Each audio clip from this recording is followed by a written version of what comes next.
Bueno, ante todo, muy buenas tardes. Les quiero dar la bienvenida a la cuarta sesión de lo que viene siendo el ciclo de charlas llamada Arquitectura de Última Generación. Queremos darle las gracias nuevamente a la familia Lapolitano por brindarnos este espacio, también al Caracas Design Week y a Franco por organizar este espacio en el cual las nuevas generaciones podemos exponer nuestra visión sobre las ciudades en el futuro. Y bueno, primero voy a presentar a Alice Mena, quien va a ser nuestra moderadora el día de hoy. Ella es una arquitecta egresada de la Universidad Simón Bolívar con mención honorífica en su tesis de grado. Tiene una maestría en arquitectura y diseño urbano en Pratt Institute de Nueva York bajo el programa de beca Fulbright. Fue profesora de diseño, es profesora de diseño arquitectónico desde el 2015 y coordinadora de la carrera de arquitectura de la Universidad Simón Bolívar desde el año 2019. Le damos la más grata bienvenida. Buenas tardes a todos y muchas gracias a todos los que nos han estado acompañando durante esta semana en marco del evento de Caracas Design Week y en esta actividad que hemos denominado Arquitectura de Última Generación, que ha sido un espacio maravilloso para discutir trabajos académicos y proyectos que se desarrollan en la Universidad Católica de Bello, en la carrera de Arquitectura de la Universidad Simón Bolívar y en la Unidad 9 de la Facultad de Arquitectura y Urbanismo de la Universidad Central de Venezuela. A lo largo de estos 5 días hemos estado trabajando diferentes temas muy relevantes en estas discusiones, se han extendido muchísimo, vamos a tratar hoy de mantener los tiempos. Se ha hablado sobre ambiente, sostenibilidad, paisaje, espacio público, 2 temas relevantes en torno a la arquitectura, pero al habitar, a los espacios que habitamos todos. El día de hoy veremos 4 trabajos de grado cuyo título es Vivienda Social y Barrio. Son los temas centrales de las tesis de hoy. Entendiendo la problemática habitacional que afecta al mundo y que aún a pesar del éxodo nacional sigue sintiéndose en nuestras ciudades. El déficit de condiciones favorables para el hábitat es una de las tareas que como sociedades debemos solventar en los próximos años y las tesis que vamos a ver hoy abordan estos temas, entendiendo la importancia también del habitar y de los espacios, no solo de la vivienda, no solo de los problemas habitacionales, sino del conjunto de espacios y de programas que se necesitan para soportar todas las actividades productivas, económicas, educativas, lúdicas, recreacionales para los habitantes de todas las edades. Empezaremos entonces con las 2 primeras presentaciones, las 2 tesis, seguidas de una breve sesión de preguntas, una pequeña pausa para luego ver las otras 2 sesiones y luego iniciar la conferencia con la profesora Janeira Wilson, quien nos acompaña vía Zoom desde París. Vamos a dar entonces inicio a la primera sesión, la tesis de Rafael Osorio, titulada La arquitectura del poder, evolución de la Avenida Bolívar como un desarrollo en fases y de capital mixto para alcanzar su renovación urbana.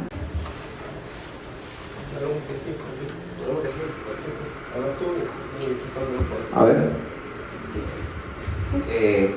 Buenas tardes, como dijo la profesora, mi nombre es Rafael. Yo les vengo a mostrar mi tesis, Arquitectura del Poder.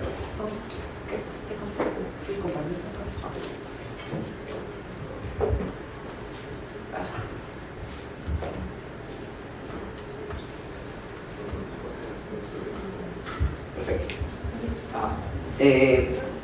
Lo primero que uno piensa cuando oye este término Arquitectura del Poder es un golpe duro, sobre todo en las condiciones venezolanas que tenemos hoy en día, pero la relación entre la arquitectura y el poder es algo que históricamente existe, no es nuevo. El poder, entiéndase en términos amplios, poder político, económico, militar, religioso, etc., es quien marca la pauta de cómo se hace la arquitectura y la identidad arquitectónica en distintas épocas. Entre ejemplos muy sencillos de esos tenemos Egipto, Mesopotamia con los sigurats, la antigua Roma, el poder eclesiástico en el medioevo, pero también podemos ver la imposición de modelos desde Europa sobre América, renovaciones urbanas de pequeña y gran escala que también ya eran ejercicios de poder en todo este momento hasta ahorita del Estado, y empiezan a aparecer las ideas del privado y el poder económico a tomar una nueva forma y una nueva forma de definir las ciudades. El mayor ejemplo de eso es Nueva York, una ciudad que ha sido hecha a punta del privado. Pero entonces cuando hablamos de nuestro territorio local de Latinoamérica, no podemos hablar de arquitectura o identidad arquitectónica sin entender que esto viene de una modernidad impuesta por el Estado. la ciudad universitaria de Caracas es un ejemplo de esto. O sea, la máxima obra de nuestra arquitectura hecha desde el Estado y nada más y nada menos que un Estado militar en ese caso. Igualito las grandes obras de infraestructura que habitan todas nuestras ciudades. Pero entonces, si vemos esta cita del profesor arquitecto Oscar Terreiro, él dice que a pesar de que el Estado es quien debería marcar la pauta, en el caso de Venezuela ha sido el privado. Si nosotros hacemos un paneo de los años 50, la mayor parte de las obras emblemáticas no son del Estado, sino son de privados, como es el caso de la vía de Giopondi.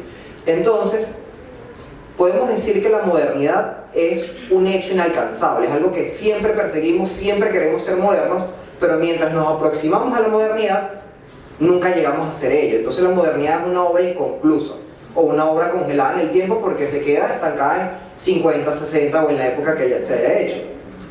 Para esto vamos a revisar un ejemplo de Caracas. Este mapa de los años 30 muestra la ciudad todavía cuando tenía 200.000 habitantes y apenas 30 años después ya el valle completo ha sido habitado. Y podemos ver claramente en el mapa como no solamente las infraestructuras, las autopistas tienen gran peso, sino como la avenida Bolívar es una cicatriz que marca y cambia completamente el panorama de la ciudad antigua. Aquí vemos, pasamos de la Caracas, de los techos rojos pequeñas, a esta gran autopista urbana. Y esta autopista urbana tiene su origen en el plan monumental de Manuel Rotival de los años 30, que buscaba modernizar la ciudad. No obstante, el primer edificio que se hace del plan no estaba contemplado en el mismo, que fue la Regularización del Silencio de Carlos Raúl Villanueva, que proponía usos residenciales. Es por eso que posteriormente se hace el Centro Simón Bolívar como el nuevo remate del arquitecto Silvio Domínguez. Posteriormente le siguieron otras intervenciones. En los años 50 estos edificios Cruz Verde de Pedro que fueron demolidos, el Hotel Hilton que le empieza a dar un inicio a la avenida Bolívar, posteriormente en los 70 Parque Central como esta gran obra que trataba de unificar un tramo de la avenida que en cierto sentido logró y no logró al mismo tiempo. Posteriormente ya tenemos intervenciones de otra escala como el Teresa Carreño que trata de armar un nexo entre Parque Central y los museos, o el Plan Vargas de Carlos Gómez y Moisés Benacerraf, que buscaba unificar a través de un parque en todos los terrenos vacíos que existían hasta ese momento en los 80 y que hasta hoy nos han legado edificios abandonados o a mitad de ser construidos como los tribunales y de nuevo un nuevo remate de la avenida. Pasamos entonces a los 2000, donde estos terrenos vacíos empezaron a ser habitados de forma impositiva, sin ningún orden, por edificios de Misión Vivienda o por el Museo de Arquitectura, que parece ser una pieza fuera de escala o fuera de lugar para lo que es la avenida. Incluso vemos esta amalgama en plena marcha de cómo se nota que la avenida es una serie de recortes históricos y de modelos de identidades arquitectónicos. Casi todos los edificios, por no decir todos los que tienen vida en la avenida, fueron hechos desde el Estado. Son pocos contados con los dedos que fueron hechos desde privado, como por ejemplo el edificio de la Cante B que está a mitad de la avenida Bolívar antes de llegar a los bloques de Misión Vivienda. Entonces cuando estudiamos un poco el lugar, la avenida Bolívar tiene poco más de 2 kilómetros de largo desde el Teresa Carreño hasta los bloques del Silencio, y esta área de estudio que yo señalé tiene alrededor de 1.300.000 metros cuadrados. Cuando la vemos que el entorno tiene unos usos muy mixtos, sin embargo la avenida tiene monousos y tiene áreas verdes que lo rodean, el Parque del Calvario, el Parque de los Cabos, pero dentro de la avenida el áreas verdes o el espacio público es escaso o subutilizado debido a la escala de la misma. Está sumamente bien conectada, pero al fin, de nuevo, es una autopista dentro de la ciudad, dentro del centro de la ciudad. Y aquí ven un poco la evolución histórica que tuvo de los edificios que fueron surgiendo en el tiempo y cómo van armando una suerte de recorte, de un rompecabezas, pero de piezas sobrepuestas que no pertenecen a él en cierto sentido. Entonces llegamos a esta avenida Bolívar, que son una serie de recortes donde uno o dos edificios se relacionan entre sí, pero no se relacionan con el entorno de forma apropiada, o no se relacionan con los demás. Y me quedo un momentico con esta imagen, recordando un poco lo que nos decía ayer el profesor Cruz Criollo sobre estas grandes avenidas dentro de Barcelona que terminan siendo autopistas urbanas. La avenida Bolívar lo es. Si bien en los 90 Carlos Gómez y Moisés Benacerraf hicieron una serie de semáforos, cruces peatonales, ensancharon las aceras por el bien de los peatones, esto sigue siendo una autopista. O sea, uno agarra en cualquier momento el carro, o como peatón, que es peor todavía la situación, la avenida Bolívar, y más fácil es cruzar la avenida Francisco Fajardo, pero la Francisco Miranda, o tratar de cruzar la autopista Francisco Fajardo que la avenida Bolívar. Y también hay un tema interesante, que cuando vemos las escalas de los edificios, también hay una incongruencia entre los distintos tamaños. Conviven edificios de 3, 4 pisos con las torres de Parque Central, que estamos hablando de edificios de 20 y 40 pisos. Entonces aquí un poco la volumetría general de la zona y vemos todo este diferencial no solamente en época, sino en tamaños, escalas de todos los edificios. Entonces caemos en estos problemas: la falta de ritmo, el desaprovechamiento de usos, los espacios vacíos, la ausencia de un hilo que conecte la avenida más allá de la autopista o el propio carro, y eso nos hace llegar a la propuesta que yo les vengo a mostrar ahora. Para mí el problema, cuando yo decidí mi tema de tesis, Ali fue mi cotutora y ella sabe las vueltas que yo di. La Avenida Bolívar terminó siendo como el máximo lugar del ejercicio del poder en la arquitectura en Venezuela, específicamente en Caracas, pero de todo el país. Aquí todos los gobiernos desde 1930 de una u otra forma han metido mano, sea haciéndolo directamente o no haciendo nada, pero al final todos han trabajado aquí. Eso no sucede en ninguna otra parte de la ciudad, y mi intención era tratar de ordenar esta avenida, o ya se los voy a mostrar más adelante, a través de intervenciones, haciendo uso de este nuevo poder que sería el poder económico, que es el que tiene más fuerza y auge en la actualidad con respecto a los siglos pasados, cuando era el poder político, el poder económico, el poder religioso o militar, que es quien yo creo que puede rescatar la avenida, y más adelante les explicaré el porqué. Entonces yo dividí esto en fases, empezando por los puntos donde sería más fácil empezar. En este caso era concentrándome en el sector este, donde está Parque Central, los bloques de emisión vivienda, que empezaban por ser reutilizados, no eliminando su uso de vivienda, sino reutilizando estos espacios, complementando la vivienda y mejorando la calidad de vida de los mismos. Reutilizando edificios como el de la propia CanTV, conservando la Galería de Arte Nacional, pero completando el proyecto, por lo menos del edificio, para así empezar a darle un sentido y una congruencia a este sector. Y que si hoy en día vemos, básicamente los edificios de emisión vivienda están a 30-40 metros de la avenida, de la acera, porque tienen una playa de estacionamiento, o en el caso de uno solo, un parque cerrado. Ya pasamos un siguiente nivel donde empezamos a utilizar bloques de cuerpos bajos para complementar estos frentes a la avenida, y que empiecen a integrar las plantas bajas con las mismas, reduciendo estas distancias, pero también sacando productividad comercial que permita conservar o mejorar estos edificios, y así obteniendo capital para reinvertirlo progresivamente. De la misma forma, reutilizar todos los penjados de Parque Central, tanto en los edificios residenciales como en las torres de oficinas, para que sean utilizados como zonas comerciales, zonas rentables, que igual generen dinero, pero estamos hablando de edificios de 40 pisos nuevamente, tendrán las mejores vistas de Caracas, solamente superadas por el Cerrito o por el Hotel Humboldt. Posteriormente me concentro, como verán ahora, en lo que es el espacio público propiamente de toda la avenida y del sector de la Hollada, que es hoy en día un estacionamiento de autobuses, una parada intermodal que no funciona como parada intermodal. De hecho, hace poco salió la noticia de que se movieron distintas rutas de transporte de la ciudad de Caracas a la Hollada para reducir la cantidad de autobuses que dan vueltas por ahí, pero básicamente es porque no hay suficientes autobuses y prefieren concentrar a todas las personas en un solo sitio. Y esto es gravísimo, porque si ya el sector está colapsado, lo va a colapsar todavía más. Y en buena medida completando estas manzanas de la Hollada con cuerpos bajos, edificios de 4 a 6 pisos, una escala entre comillas pequeña mediana, que permite ir reconstruyendo este borde y que den una continuidad a la escala de los bloques de emisión vivienda. Como podrán ver aquí, los edificios están en su situación actual. Empezamos por trabajar los cuerpos bajos y el espacio público, posteriormente transformando nuevamente las fachadas de estos edificios para que tengan una mejor relación con su entorno, y por último continuando el bulevar del Paseo Vargas, arborizándolo y mejorando la calidad de vida, no solamente de quienes habitan, sino quienes puedan hacer uso de estos espacios y recorrerlos y disfrutarlos, cosa que hoy en día no sucede. Uno prefiere tomar el autobús que caminar por la avenida debido a la insolación, porque un chaguaramo no da sombra por más bonito que sea. Y posteriormente nos concentramos ya en una cuarta fase, que es edificar en altura, aprovechando los terrenos de la Hollada, edificar torres que generen verdadero valor comercial, de verdadero músculo monetario, que permita ser reinvertido en esta avenida y en estas intervenciones a futuro.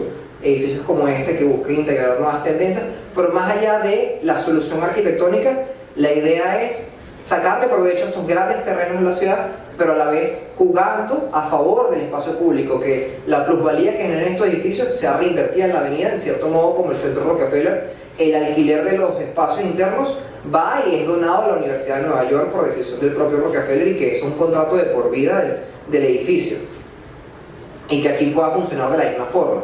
Y entonces estos edificios privados son los que generan y conservan la avenida y no dependan del Estado, no dependan de la alcaldía, porque así como hay tiempos de vacas gordas, hay tiempos de vacas flacas, y estamos ahorita en unos tiempos de vacas flacas y vemos cómo está nuestra ciudad.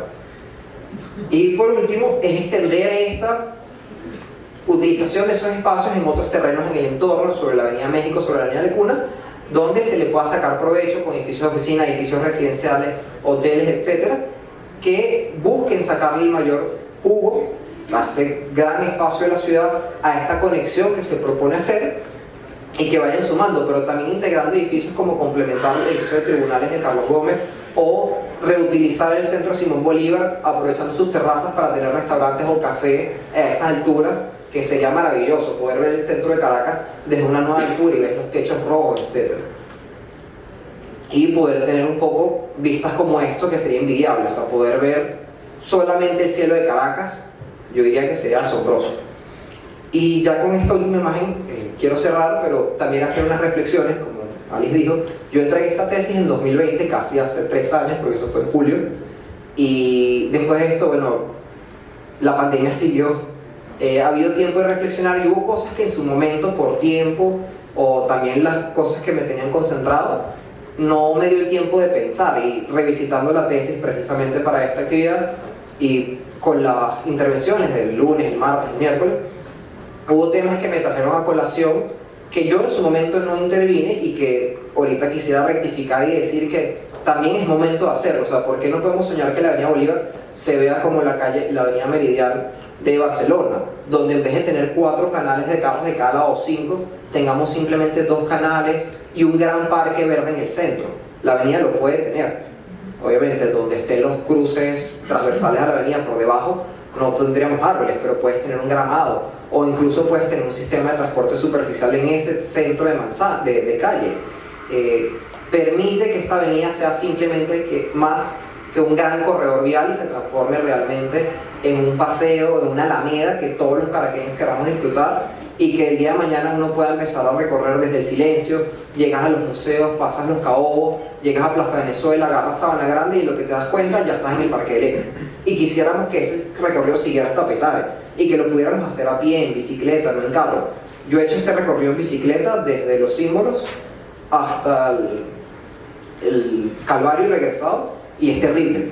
O sea, es una cuestión horrorosa, por no decir lo mínimo, y uno sueña que hiciera esta ciudad. Pero también al mismo tiempo no puedo dejar de señalar ejemplos como el caso de Nueva York, como el centro del One World Trade Center, donde originalmente se propusieron 4 grandes torres, todas privadas, y como pueden ver en la imagen de la derecha, todavía hay una torre que falta, porque no hay un gran cliente que quiera hacer uso de la torre. Y también es la espada de Damocles de estos proyectos completamente privados, que uno dice, ok, pero si no hay nadie que quiera habitar la torre, ¿para qué las hacemos? ¿Para que nos vuelva a ocurrir esto? Donde hicimos las dos torres de concreto más altas del continente, en su momento las más altas de toda Latinoamérica, y que debido a la crisis del país tuvieron que ser habitadas por los ministerios. Y hoy en día el gran problema para que Central es que nadie pone dinero, porque no hay un condominio, no hay quien genere. Entonces también es entender qué modelos pueden surgir para atacar estos problemas entre el privado, pero también en el público. Y yo creo que mirando hacia Parque Central puede estar la solución para la avenida completa, no en términos arquitectónicos propiamente, porque Parque Central es muy divisivo, quienes lo aman, quienes lo odian, sino en términos de lo que sucede adentro, como multiplicidad de usos, multiplicidad de habitantes, multiplicidad de escalas, que permiten que, a pesar de las situaciones y las condiciones que vivimos, este espacio no termina de morir. Mientras que vemos que hay zonas de Caracas que están completamente despreciadas en el suelo, Parque Central sigue, y hay unos sitios peores, unos mejores dentro del mismo complejo, pero así como vas al sótano 3 y está inundado, entras a un apartamento y te transporta a los años 70. Hay oficinas, hay espacios comerciales aquí todavía que te transportan a aquel momento y siguen tan vivos como hace 50 años. Con eso quiero darles las gracias.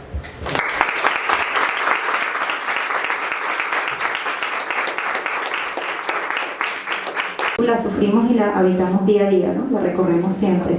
Vamos a pasar entonces a otro espacio de la ciudad con un área también icónica y muy representativa. Vamos al área del Fuerte Tiuna, repensando el Fuerte Tiuna, estrategias urbanas para su integración a la ciudad. Lo va a presentar Fernando Pérez, quien es egresado de la Universidad Simón Bolívar en marzo de 2022.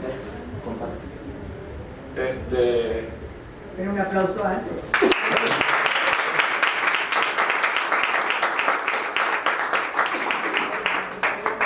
¿Era la Simón? Sí. Ah, ¿Se ve por Zoom ya?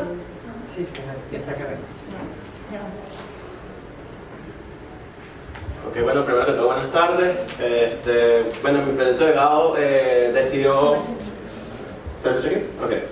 Bueno, mi proyecto de grado se decidió pensar en la zona del Fuerte Tiuna, ¿no? Este gran espacio urbano que podríamos hablar es el resumen de los problemas de integración urbana que tiene la ciudad de Caracas, ¿no?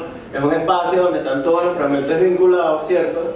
Y además es un espacio uno de los pocos espacios donde convergen el sur de la ciudad de Caracas con el este de la ciudad de Caracas. Lo separa esta montaña, ¿no? Actualmente en Fuerte Tiuna habitan o pueden llegar a habitar 150.000 personas. Eso es más o menos la población de Guatire. Hay 31 edificios de vivienda actualmente en construcción.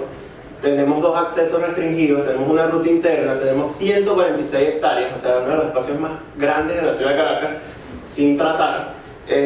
Y además se extiende por 3 parroquias, 2 municipios, además colinda con el municipio de Los Salias del estado Miranda. O sea, es gigantesco, lo que vemos es un pedacito, ¿no? Entonces en base a esto se desarrolló el proyecto de grado, ¿no? Estos son el objetivo general, ¿no? Que es obviamente elaborar un plan maestro que permita revincular el espacio de Fuerte Tiuna con el resto de la ciudad de Caracas, ¿no? O con la ciudad propiamente dicha, ¿no? Esto es parte de la metodología. Y bueno, obviamente para poder entrar en el problema del Fuerte Tiuna, tenemos que remontarnos a la historia de la ciudad, ¿no? Que siempre, como es el caso de Fuerte Tiuna, ha estado relacionada con el ejército, con el poder militar, ¿no? De hecho, las primeras ciudades de toda la humanidad están basadas en un edificio que las protegía, que era la muralla, que era un edificio militar, ¿no? Luego, cuando aparece la ciudad segregada por usos en 1900, el fuerte o el espacio militar sigue teniendo importancia dentro de la ubicación de la ciudad. Y bueno, todo eso nos lleva a los nuevos parámetros de la ciudad, que es la ciudad actual policéntrica, y cómo el poder militar ya no ejerce prácticamente ningún poder sobre el desarrollo de las ciudades, ¿no? Con el avance de las ciencias militares, ¿no? Esto también obviamente tiene que estar implantado dentro de los nuevos ideales para el desarrollo urbano y el desarrollo de la humanidad, ¿no? Porque obviamente la humanidad está avanzando hacia un mundo donde va aproximadamente a todos vivir en ciudades, 70-80% de las personas para 2050. Y también en Fuerte Tiuna ha vivido lo que ha vivido todo el resto del país, que es el poder del Estado aplicado sobre un espacio geográfico, ¿no? Por Fuerte Tiuna podemos dar el resumen de cómo el Estado venezolano se aproxima al tratamiento del espacio geográfico, ¿no? Prácticamente más o menos como pasa en la Avenida Bolívar, aunque no tan evidentemente, todos los gobiernos han metido mano en Fuerte Tiuna. Obviamente para entender Fuerte Tiuna tenemos que entender la estructura del ejército. En Fuerte Tiuna hasta hace poco el único cuerpo militar que tenía sede era el ejército, pero ya se ha avanzado a un edificio donde se pretende centralizar todos los componentes del ejército en un único espacio. Esto no pasa en ninguna otra parte del mundo excepto en Estados Unidos, en el Pentágono. También esto es una reseña histórica del espacio donde se inserta Fuerte Tiuna, que es el sur de Caracas, ¿no? Es la parroquia del Valle, la parroquia de Coche, que a partir de Fuerte Tiuna se convirtió en la entrada de la ciudad. Importante decirlo, no se llega por Tazón porque sea la zona geográfica más fácil, sino porque ahí está Fuerte Tiuna. De hecho, la curva que hay aquí en Tazón es por producto de Fuerte Tiuna, por no pasar por el centro del fuerte. Entonces fíjense cómo este recinto militar ha modelado el espacio geográfico, ¿cierto? Entonces aquí es cuando llegamos a la situación actual. Es un espacio con una condición geográfica clara, como les mencioné, limita con 3 municipios, es el límite entre 2 municipios, entre el municipio de Baruta y el municipio de Libertador. El uso de suelos en el sur de Caracas está prácticamente en su totalidad concentrado en vivienda, espacios públicos muy reducidos, problema de todas las zonas residenciales de Caracas, y obviamente se encuentra dividido, se encuentra delimitado, como en muchas otras zonas de Caracas, por grandes vías de infraestructura, ¿no? Y además que cuenta con una red de transporte masivo, posiblemente el sistema de transporte masivo más utilizado de Caracas en la actualidad, que es el ferrocarril a los Valles del Tuy, pasa por el medio de Fuerte Tiuna y lo pican 2 pedazos.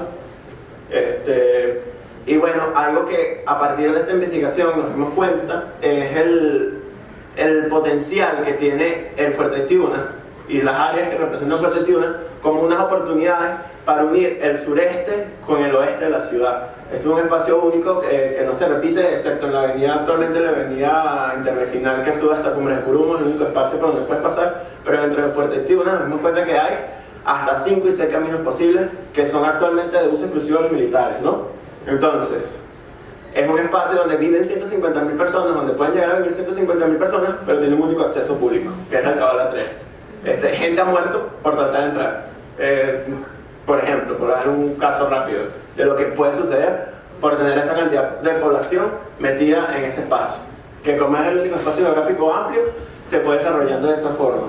Esto es más o menos un plan de sectorización interna a partir de las intervenciones del gobierno en base a Misión Vivienda. A partir de 2010 el espacio de vivienda quedó en el margen izquierdo del río El Valle, mientras que todas las actividades militares fueron concentradas hacia la parte alta de la montaña.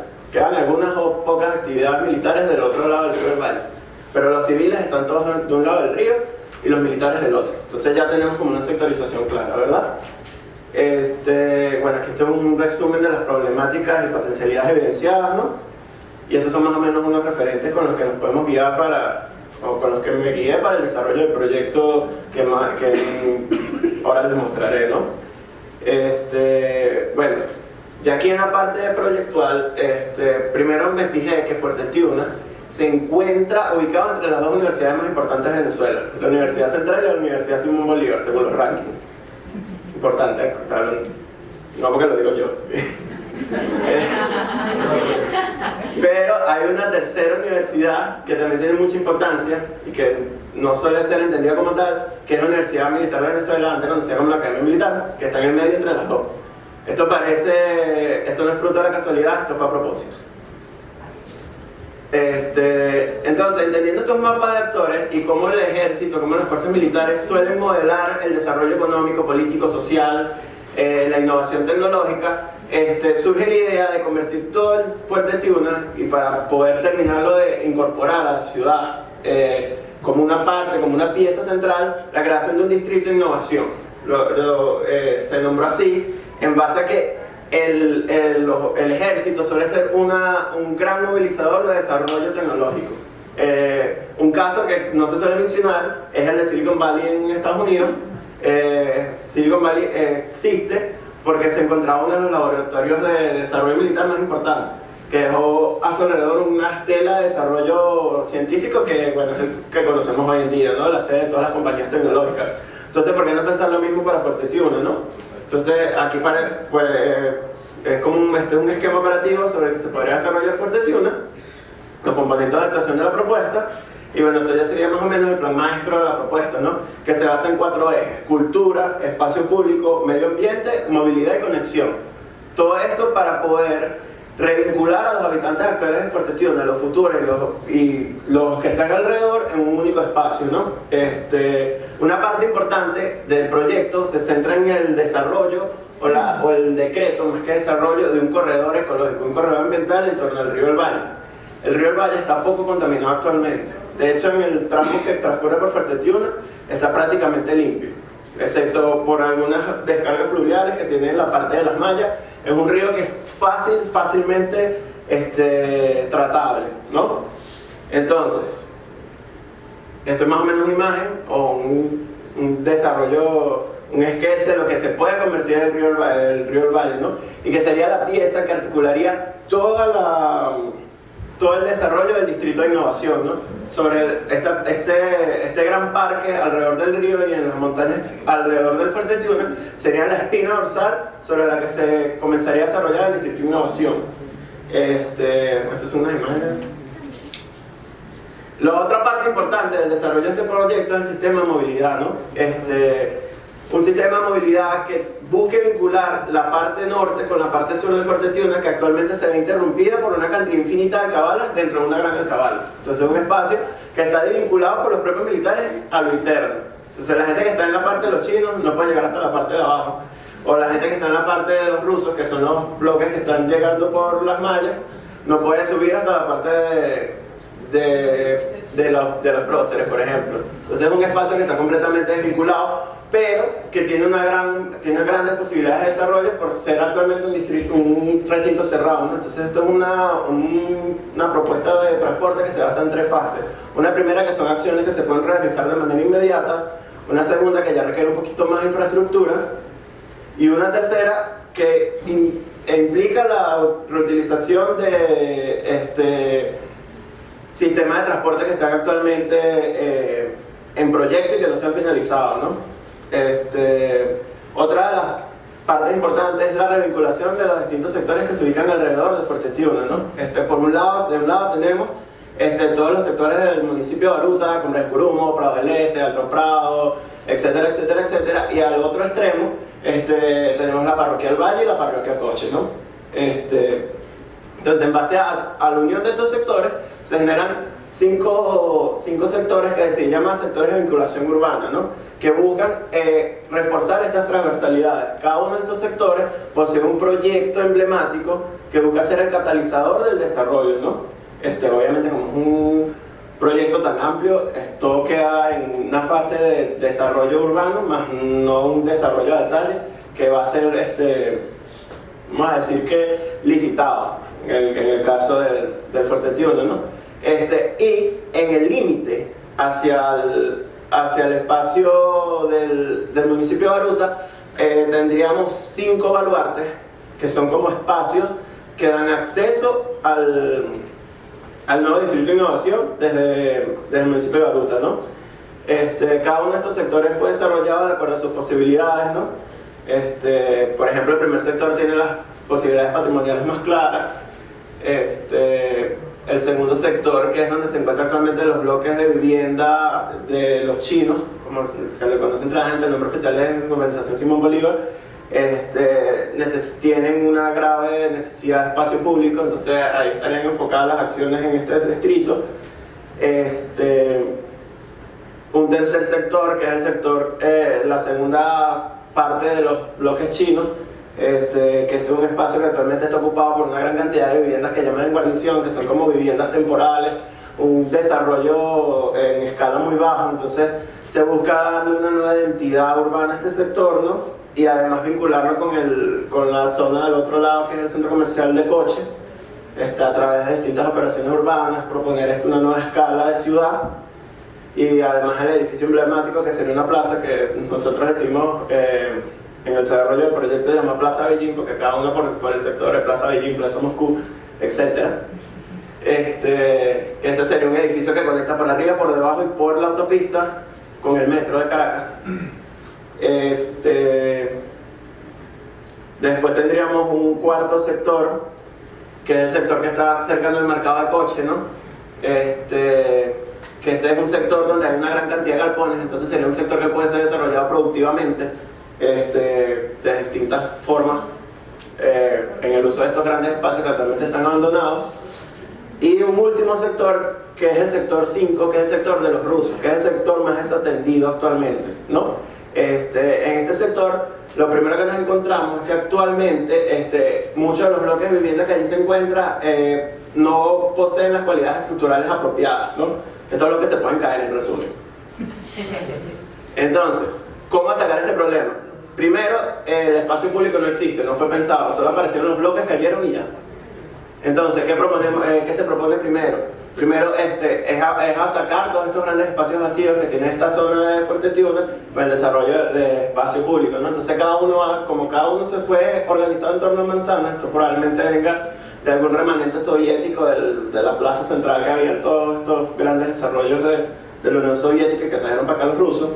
Desarrollar ese espacio público, y para el desarrollo de la parte de la vivienda, de los edificios per se, primero se propone un refuerzo estructural necesario y además la construcción de un exoesqueleto que rodea el edificio. Un ejemplo, una idea que fue tomada del desarrollo de algunos arquitectos franceses como Lacaton y Basal, y además la productividad de las terrazas, que actualmente son completamente inútiles, ¿no?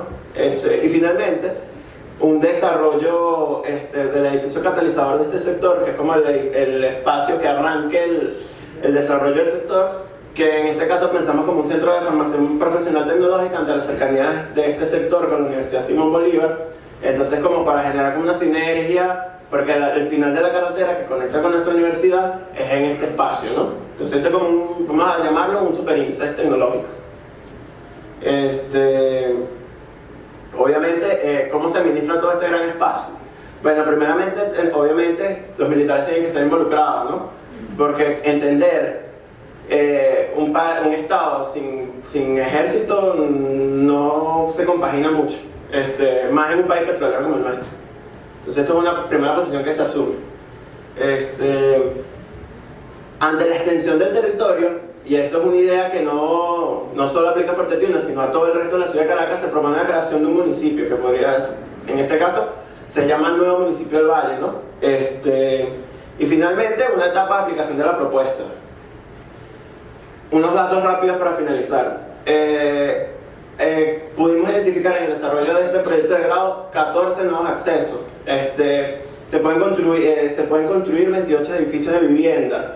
Pueden haber más de 100.000 metros cuadrados de huella en nuevas construcciones.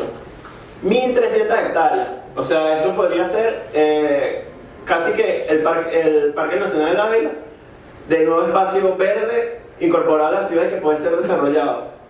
Y además, un sistema de transporte interno que vertebre todo este espacio sin desarrollar, que es el Fuerte Tiuna, para que así comience a catalizarse los cambios. Bueno, muchas gracias.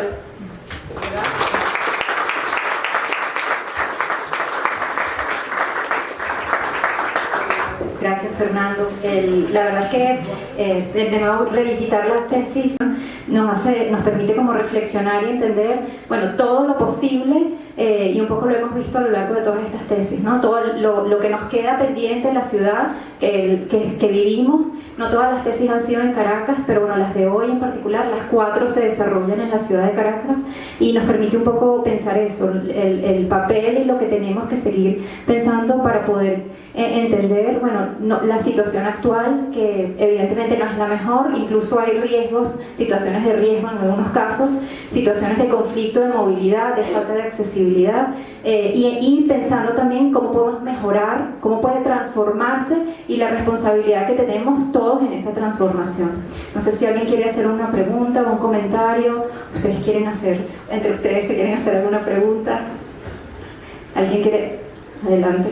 Bueno, tengo una para cada uno.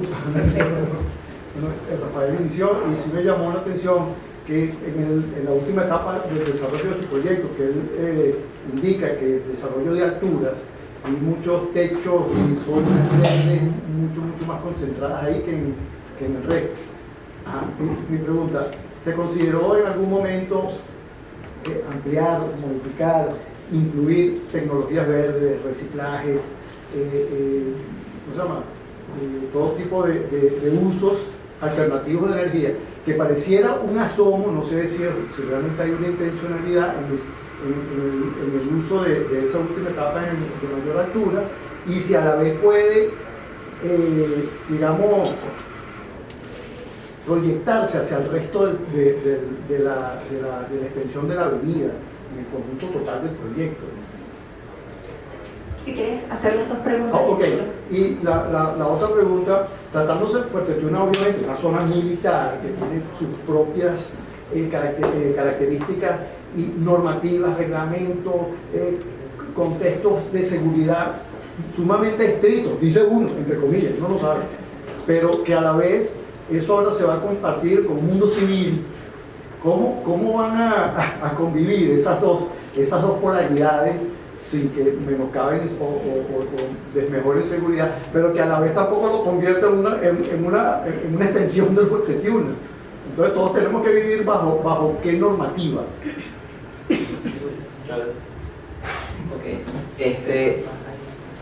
Si bien no estaba como mostrado a nivel de proyecto, porque la intención mía al final no era llegar a esos niveles de detalle, hay dos cosas que entran en juego. Uno, es que todos sabemos cómo está el sistema energético general del país y la situación de los servicios completos.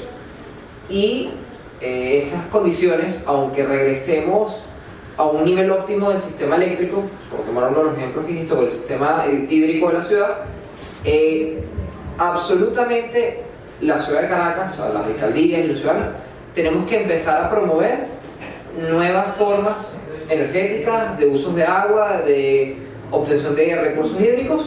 Uno, por temas tanto de cambio climático, y segundo, porque la ciudad de Caracas ya había llegado a su límite a principios de los 2000. Por fortuna, lamentablemente lo que pasa en el país es que la gente se está yendo, ha hecho de que no lleguemos a colapsar el sistema por sobreuso. Está fallando eso por el mal sistema, pero ya el sistema iba a colapsar, eso ya estaba proyectado. De hecho, por lo menos en temas hidráulicos, hay 3 represas pendientes en construir desde el 98, 99 por parte de Hidrocapital, que nunca se hicieron para suministrar agua a la ciudad de Caracas, nada más. ¿Esto por qué lo digo? Porque evidentemente si se propone densificar este sector de la ciudad, se tiene que tomar en cuenta eso. O sea, se tienen que hacer nuevas acometidas hídricas, se tienen que hacer nuevas acometidas eléctricas, no solamente porque vaya a haber un edificio de 40 pisos, sino porque van a haber edificios nuevos que no estaban proyectados, o porque se están densificando sectores, no solamente en La Hollada, sino en distintas partes. Para eso, por ejemplo, los edificios de misión vivienda tienen escasos servicios porque las acometidas que tienen por lo menos esas manzanas no están dadas para la capacidad y el tamaño de esos edificios. Eso es algo que se tiene que hacer, y no solamente en el caso de la Doña Oliver, eso también ya sucede en las Mercedes.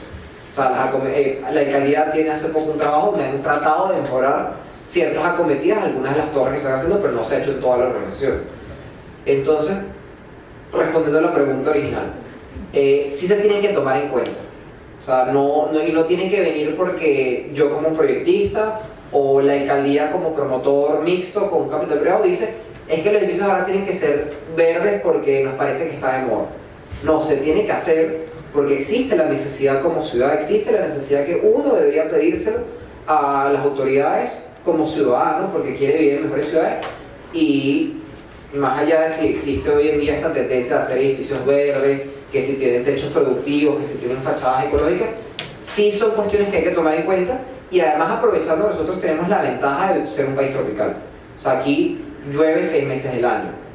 ¿Por qué no recolectamos esas aguas de lluvia? O sea, una vez yo hablando con Alice y con Jorge, mi tutor, yo decía: pero ¿por qué no eliminamos simplemente el tercer sótano del Parque Central y lo que lo hacemos es como un gran colector de aguas de lluvia? O sea, lo que hay que hacer es simplemente buscar potabilizar esa agua que ya está colectada ahí. O sea, ni siquiera hay que hacer un nuevo tanque de agua, ya el agua está llegando, ya están los boquetes hechos porque el Parque Central está abierto inclusive hasta el tercer sótano y el nivel freático lo permite. Simplemente hay que purificar esa agua, por poner un ejemplo muy puntual. Bueno, respecto a la convivencia de la parte militar y la parte civil, yo creo que el ejemplo ya fue dado en otros ejemplos a lo largo del planeta. Por ejemplo, en Silicon Valley, el desarrollo económico termina paulatinamente dictando las normas de lo que los militares pueden o no pueden hacer. Entonces ya las reglas tanto de uso como de restricción del espacio no van a venir dadas por variables militares que ya no tienen sentido. O sea, ya no hay que guardar un espacio y cerrarlo porque están los militares. Ya los nuevos sistemas de defensa antiaérea, la movilización, ya todo tiene unas dinámicas distintas que no es la misma de la época de 1950 o de la Guerra Fría. Entonces es una actividad que es compatible de la parte cívica con la parte militar. Por ejemplo, en Francia también la sede del poder militar está en el medio, al final del parque del parque del Champ de Mars, por ejemplo. Entonces es como algo que es compatible, que no cierra ese espacio a la ciudad. Entonces, por ahí va un poquito la reflexión sobre cómo paulatinamente con el desarrollo del distrito de innovación el poder militar se va a ver forzado a convivir con el resto de la sociedad. No es un espacio aparte, no es un club de amigos que está en un gran terreno en la ciudad de Caracas, que es lo que actualmente sucede y que además somete a la población que ahí se encuentra. ¿Alguna otra pregunta? Sí, bueno, ahorita damos un segundito, tenemos una pregunta por Zoom, sobre todo por los temas que han planteado los dos, temas de tejidos mixtos y temas de gestión. Para Rafael, ¿cómo se imaginan podrían ser los esquemas de participación del sector privado en las reformas urbanas? Creo que también funciona para Fuerte Tiuna. Y para Fernando, ¿cómo esta operación urbana promueve un tejido mixto o de distintos usos e integra Fuerte Tiuna a las dinámicas urbanas de su entorno próximo?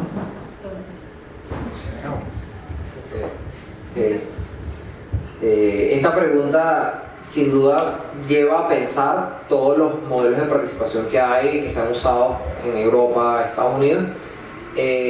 Sin embargo, yo creo que podemos ir como a lo más básico, a lo más sencillo, que fue en el momento que se reurbanizó París bajo el Barón Haussmann y simplemente dar unos esquemas y unos lineamientos macro con un sistema legal, un marco legal que permita trabajar muy rígido, que no permita que haya vueltas por detrás, que haya gente que quiera hacer trampa, y que esto regularice y le dé un sentido unificador a la avenida San Marcos, para no caer en temas de estilo, de que si todos los edificios se van a ver bonitos, todos son art deco o lo que sea, sino cómo dar este esquema. Y aquí tuvimos un ejemplo medianamente exitoso en su momento, que fue el tramo de la avenida Francisco de Miranda entre el Parque del Este y la Plaza Altamira, inclusive hasta la Castellana, donde se hizo eso. O sea, se hizo toda una reurbanización y una reestructuración entre la alcaldía poniendo un marco y un plan de juego y el privado que edificó y aprovechó esto y dio la plusvalía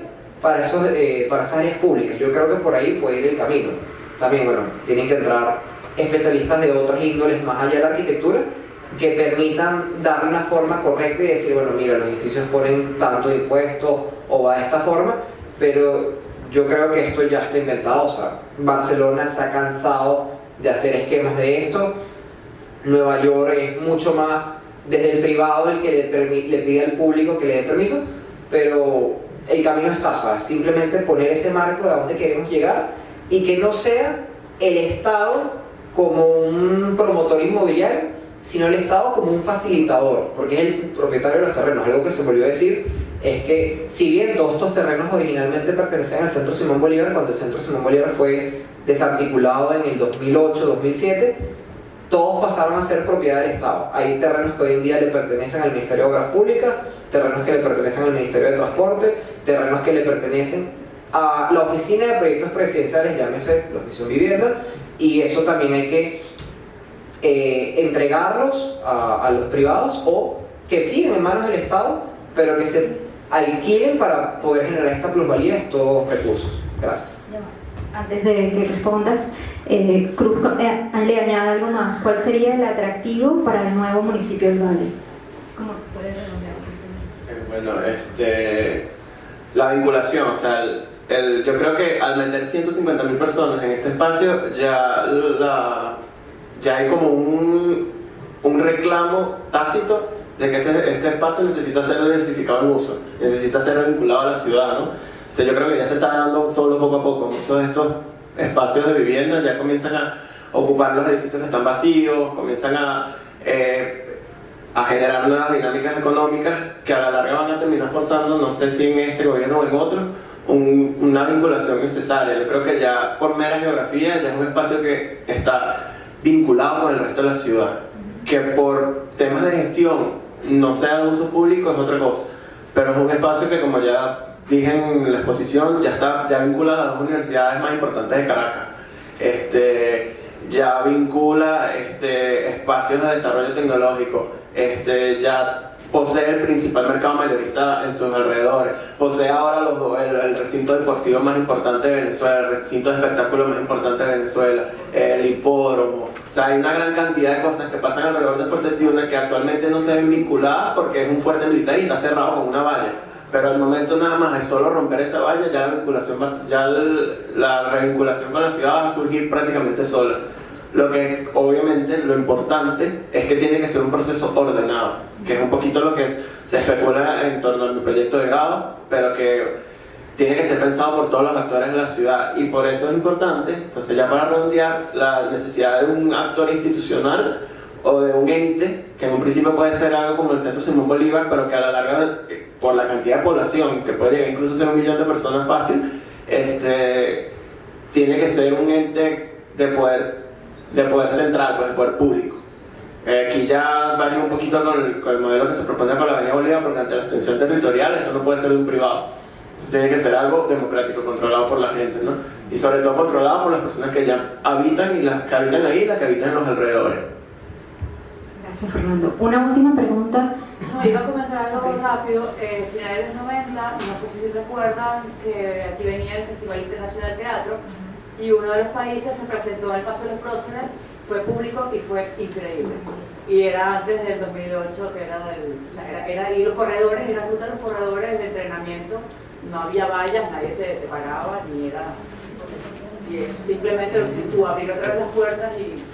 No. Bueno, es que precisamente el nombre de ese espacio es Paseo de la Monumentalidad. Es un paseo para pasear, no para cerrar, sino para que era el espacio público por excelencia, donde inicialmente se hacían todos los recorridos y los eventos militares, pero eran de uso público.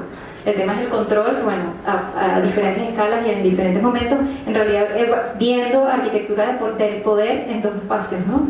Yo disfruto, cuando vino el Festival de Teatro, o sea, yo participé y estuve en esos eventos, y no soy de Caracas, en ese momento no vivía ahí, y para mí fue importante la aproximación a la ciudad y fue parte de conocer la ciudad, o sea que el ámbito no es solamente nacional. Sí, no, evidentemente un espacio de una importancia geográfica, incluso yo diría que hasta latinoamericana, a escala latinoamericana, es un espacio de presentación para el mundo. Entonces, pero yo creo que ahí había como todas las intenciones en el entendimiento del espacio del Paseo de la Nación de la Monumentalidad. Obviamente era el vínculo del poder militar con el espacio civil, pero también era una forma de proyectar control sobre la gente, pues sobre el poder civil, ¿no? No en vano conecta la Academia Militar con la Universidad Central. Si había problemas, de ahí salían los tanques derechitos. Entonces también es un juego también geopolítico, estratégico,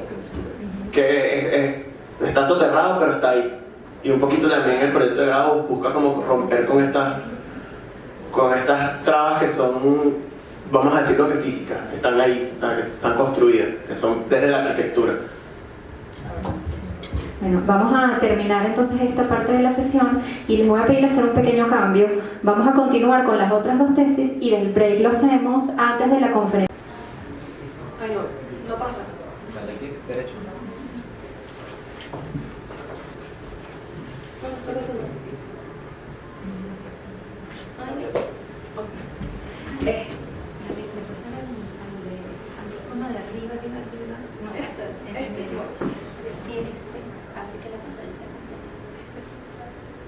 No, eso es lo que hace fit.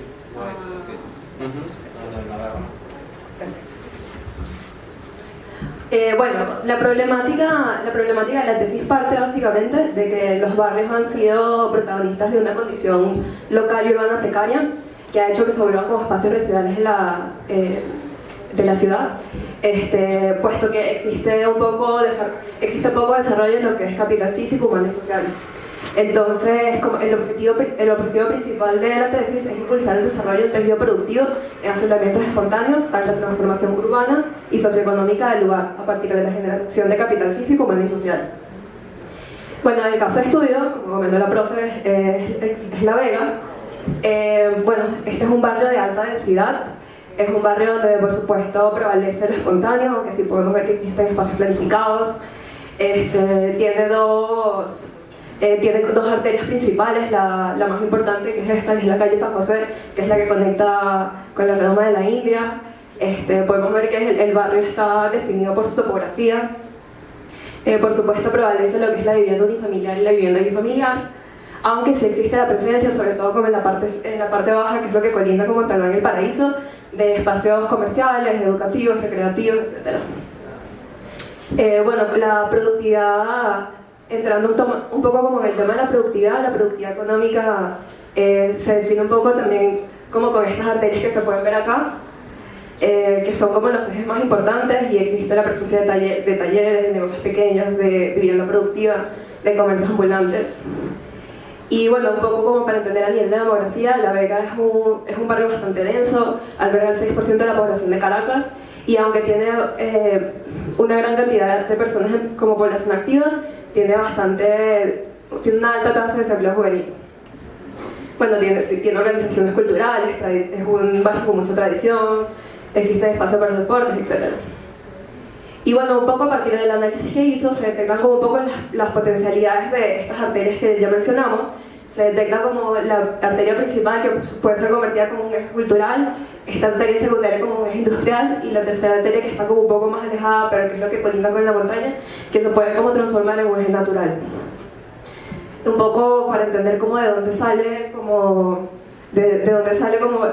la propuesta de la tesis, los conceptos que utilizamos. El primer concepto que se utiliza es el tema de la ciudad productiva, que toma como estos 4 criterios. El primero es el barrio productivo, que trata como de la integración de la vivienda y el trabajo. El segundo es la calle productiva, que trata como un modelo de ciudad incluyente, tomando en cuenta la importancia del espacio público y la accesibilidad. El tercero, los espacios multifuncionales, espacios que permiten el desarrollo productivo laboral, donde se puedan generar redes de pequeñas y medianas empresas, que haya espacios de capacitación, espacios para fomentar la tecnología, el conocimiento y la educación. Y el cuarto, bueno, que es la distribución circular, que es básicamente poder generar modelos de gestión óptimos. Y a esto buscamos vincularlo con los conceptos de ciudad inteligente, entendiendo que las ciudades inteligentes siempre apuntan hacia la innovación. Y la innovación es un elemento que busca, por supuesto, solucionar problemas de educación, economía y productividad, pero también mejorar la calidad de la vida de las personas. Y bueno, a partir de estos conceptos se genera el planteamiento teórico, que es básicamente un tejido multiescalar que pueda funcionar en los barrios. A menor escala generar productividad individual, a una escala intermedia productividad colectiva y productividad ambiental, y a una mayor escala, es decir, como equipamientos urbanos, una productividad institucional. Y dentro de estas 4 escalas es que se puede desarrollar este programa, que está en torno a los 6 criterios de ciudades inteligentes que ya mencionamos. Bueno, este es el planteamiento que se hace ya directamente en el barrio La Vega. El primer criterio haciendo directamente operaciones sobre la vivienda, el segundo haciendo operaciones sobre el espacio público, el tercero haciendo intervenciones de gestión y ambiente, y el cuarto haciendo equipamientos y catalizadores urbanos. Entonces, bueno, un poco para empezar a desarrollar como cada uno de estos criterios, el primer criterio, que es el de la productividad individual, lo que se hace es como establecer una serie de sugerencias de lo que podría ser en las viviendas que todavía no son productivas. O sea, se plantean como diversas posibilidades de lo que podrían ser plantas bajas, o lo que podrían ser sus techos, convertirse en techos verdes, o cómo los balcones se pueden volver huertos urbanos. Entrando en el segundo criterio, que es el criterio de la productividad colectiva, se plantea la intervención de las calles, los callejones y los puntos residuales. Aquí en las calles, por supuesto, convertirlas como en estos ejes emblemáticos que ya mencionamos.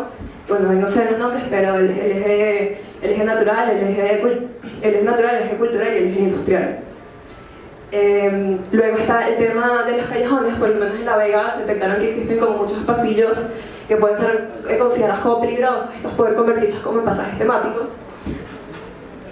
Y los puntos que se encontraron en el espacio público, que son residuales, poderlos convertir en espacios públicos con distintas temáticas, como lo son terrazas recreativas, anfiteatros, montañas recreativas, etc. Bueno, un poco entrando ya en lo que es el tercer criterio, se trata de las instalaciones de gestión y paisaje. Por lo menos también se detectaron en La Vega que existen muchos muros residuales, y como estos muros se pueden convertir en puntos de servicio, algunos tan sencillos como centros de reciclaje, como algunos muros pueden llegar a ser más complejos y convertirse en paradas inteligentes, servicios con wifi, etc. Y las colinas, como estas colinas nos pueden ayudar a generar como una mayor mezcla con la naturaleza y con la montaña, así decirlo, que es algo que la vega tiene bastante, y poder convertirlas en bordes productivos, y volverlos como elementos esenciales de la agricultura urbana.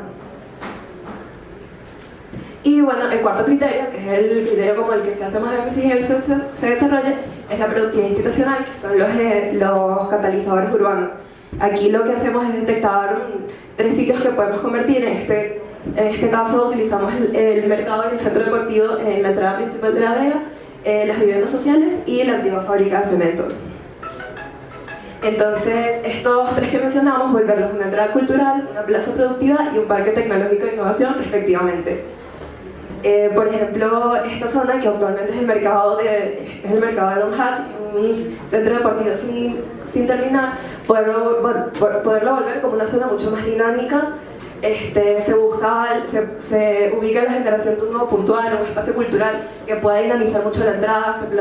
Se busca replantear lo que es el concepto de mercado, de manera que exista como una vinculación mucho más cercana en lo que es el interior y el exterior. Por eso también se busca como generar patios, etc. De manera que esta sea como una entrada emblemática y un sitio importante que le dé como una buena entrada al barrio, por así decirlo. Luego, el segundo punto, estos son actualmente unos edificios de misión vivienda. Esto se busca convertirlo en una plaza productiva, en el sentido de que, bueno, se busca por supuesto mantener las viviendas, no devolverlas ni nada por el estilo, pero complementarlas con un volumen bajo, y que este volumen bajo tenga talleres, espacios de trabajo colectivo que permita dinamizar un poco, que es efectivamente lo que sucede en este punto, que haga como en torno a un mercado, una plaza, y que se vuelva un espacio como mucho más productivo. Y el tercer punto, que es la antigua fábrica de cementos, que es la que se escogió como para la comprobación arquitectónica, como por la importancia que tiene el sitio. Este es un sitio con mucha memoria histórica, es un sitio súper importante todavía, por más que ahorita está completamente abandonado. Y aparte, particularmente, donde yo estaba trabajando, es el sitio donde colindan los 3 ejes, entonces tenía como mucho sentido intervenirlo. Como podemos ver, ahorita, por supuesto, lo que quedan son las estructuras que están abandonadas, pero bueno, básicamente se busca es convertirlo como este parque tecnológico como muy emblemático del sitio a través de 3 estrategias claras, que es el tema de la integración de la topografía, el paisajismo y un elemento y como una placa conectora, donde siempre pueda prevalecer el vacío y existan como varias torres con estas distintas temáticas que van en torno a lo que sería un parque tecnológico. Bueno, como podemos ver aquí, es como la idea es mantener como un espacio bastante libre, bastante público, donde lo privado y lo semiprivado se mantengan como en las plazas más altas. Y bueno, aquí se puede ver un poco como la idea de la integración con la topografía, la placa conectora de la que hablamos, que busca como conectar las estructuras que ahorita están completamente aisladas. Y bueno, un poco como para entender a nivel programático, buscamos como cada una de estas estructuras, cómo efectivamente las podíamos convertir.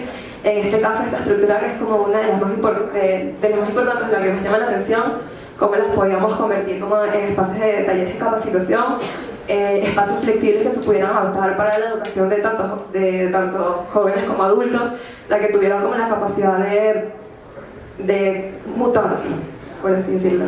La parte alta sí se plantea que sea como un espacio cultural, un espacio para exposiciones, etc. Bueno, las torres se busca convertirlas las 3 como en edificios tecnológicos, y entonces cada una de estas torres le buscamos como una temática distinta. Por ejemplo, estas que son los laboratorios de innovación, se buscaba como fomentar el tema del trabajo colectivo, el coworking, la innovación, o sea, espacios que permitan como fomentar el intelecto humano de alguna manera. Los laboratorios de fabricación, que buscan que es como fomentar como la individualidad, entendiendo y prevalecer la importancia que tienen los oficios, que las personas puedan tener, espacios donde puedas ejercer tus oficios o también puedas como aprenderlos. Y bueno, que es como el trabajo colectivo, que habla un poco como del tema del emprendimiento, espacios también como para estudiantes. Es importante destacar que la Vega está a pocos metros de la Universidad Católica. La idea es que también sea un espacio que atraiga como a ese gremio, de manera que el barrio sea como un espacio como integrador, que no sea nada más un espacio para la gente del barrio, sino también, por supuesto, para la gente de afuera. Y bueno, finalmente la última edificación que se busca intervenir son como estos hilos que se buscan convertir en el centro de reciclaje, que esto, bueno, se puede ver que es como lo que está como más alejado del resto como del conjunto, pero bueno, es un espacio que está súper integrado a las viviendas que se encuentran ahí, entonces tiene sentido que se vuelva como parte del modelo de gestión que se está buscando implementar en el barrio.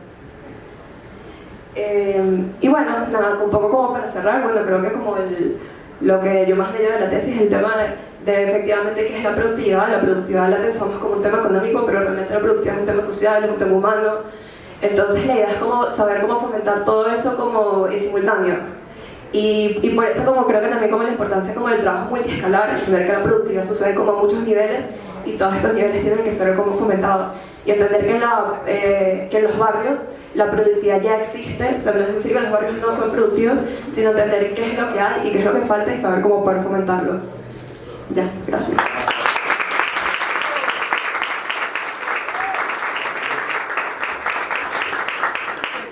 Gracias, Emily. Luego retomamos cuando termine Andrea. Vamos a invitar a Andrea Horn, ella está por allí, sí. De nuevo nos vamos a otra escala, de la escala de renovación urbana de Emily. Vamos a irnos a las mallas, hablar un poquito de parques y una escala de intervención que involucra, bueno, otros actores y otros programas, ¿no?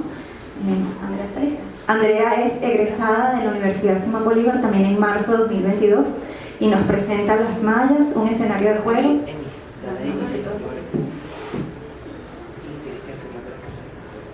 ¿Qué es eso? Andrea, tienes que quitar el... No. ¿Algo que se va a quitar?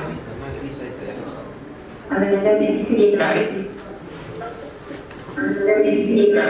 Tienes el micrófono cerrado. Tienes el micrófono abierto. ¿Me escuchan? Ella tiene que poner el mute. Cerrar el micrófono abierto, pero mute ella. O sea, ella no puede escuchar eso. ¿Sabes que haga el micro? No me pone espacio. No, ¿qué hace? Apaga el micrófono, no sé qué decirse. Andrea, apaga el audio. No, que lo... ¿Ya? Ahora sí. Ajá, listo. ¿Ya? Sí. Ok, pero tienen que apagar el micrófono porque me hace que tienen que apagar el micrófono. La cámara.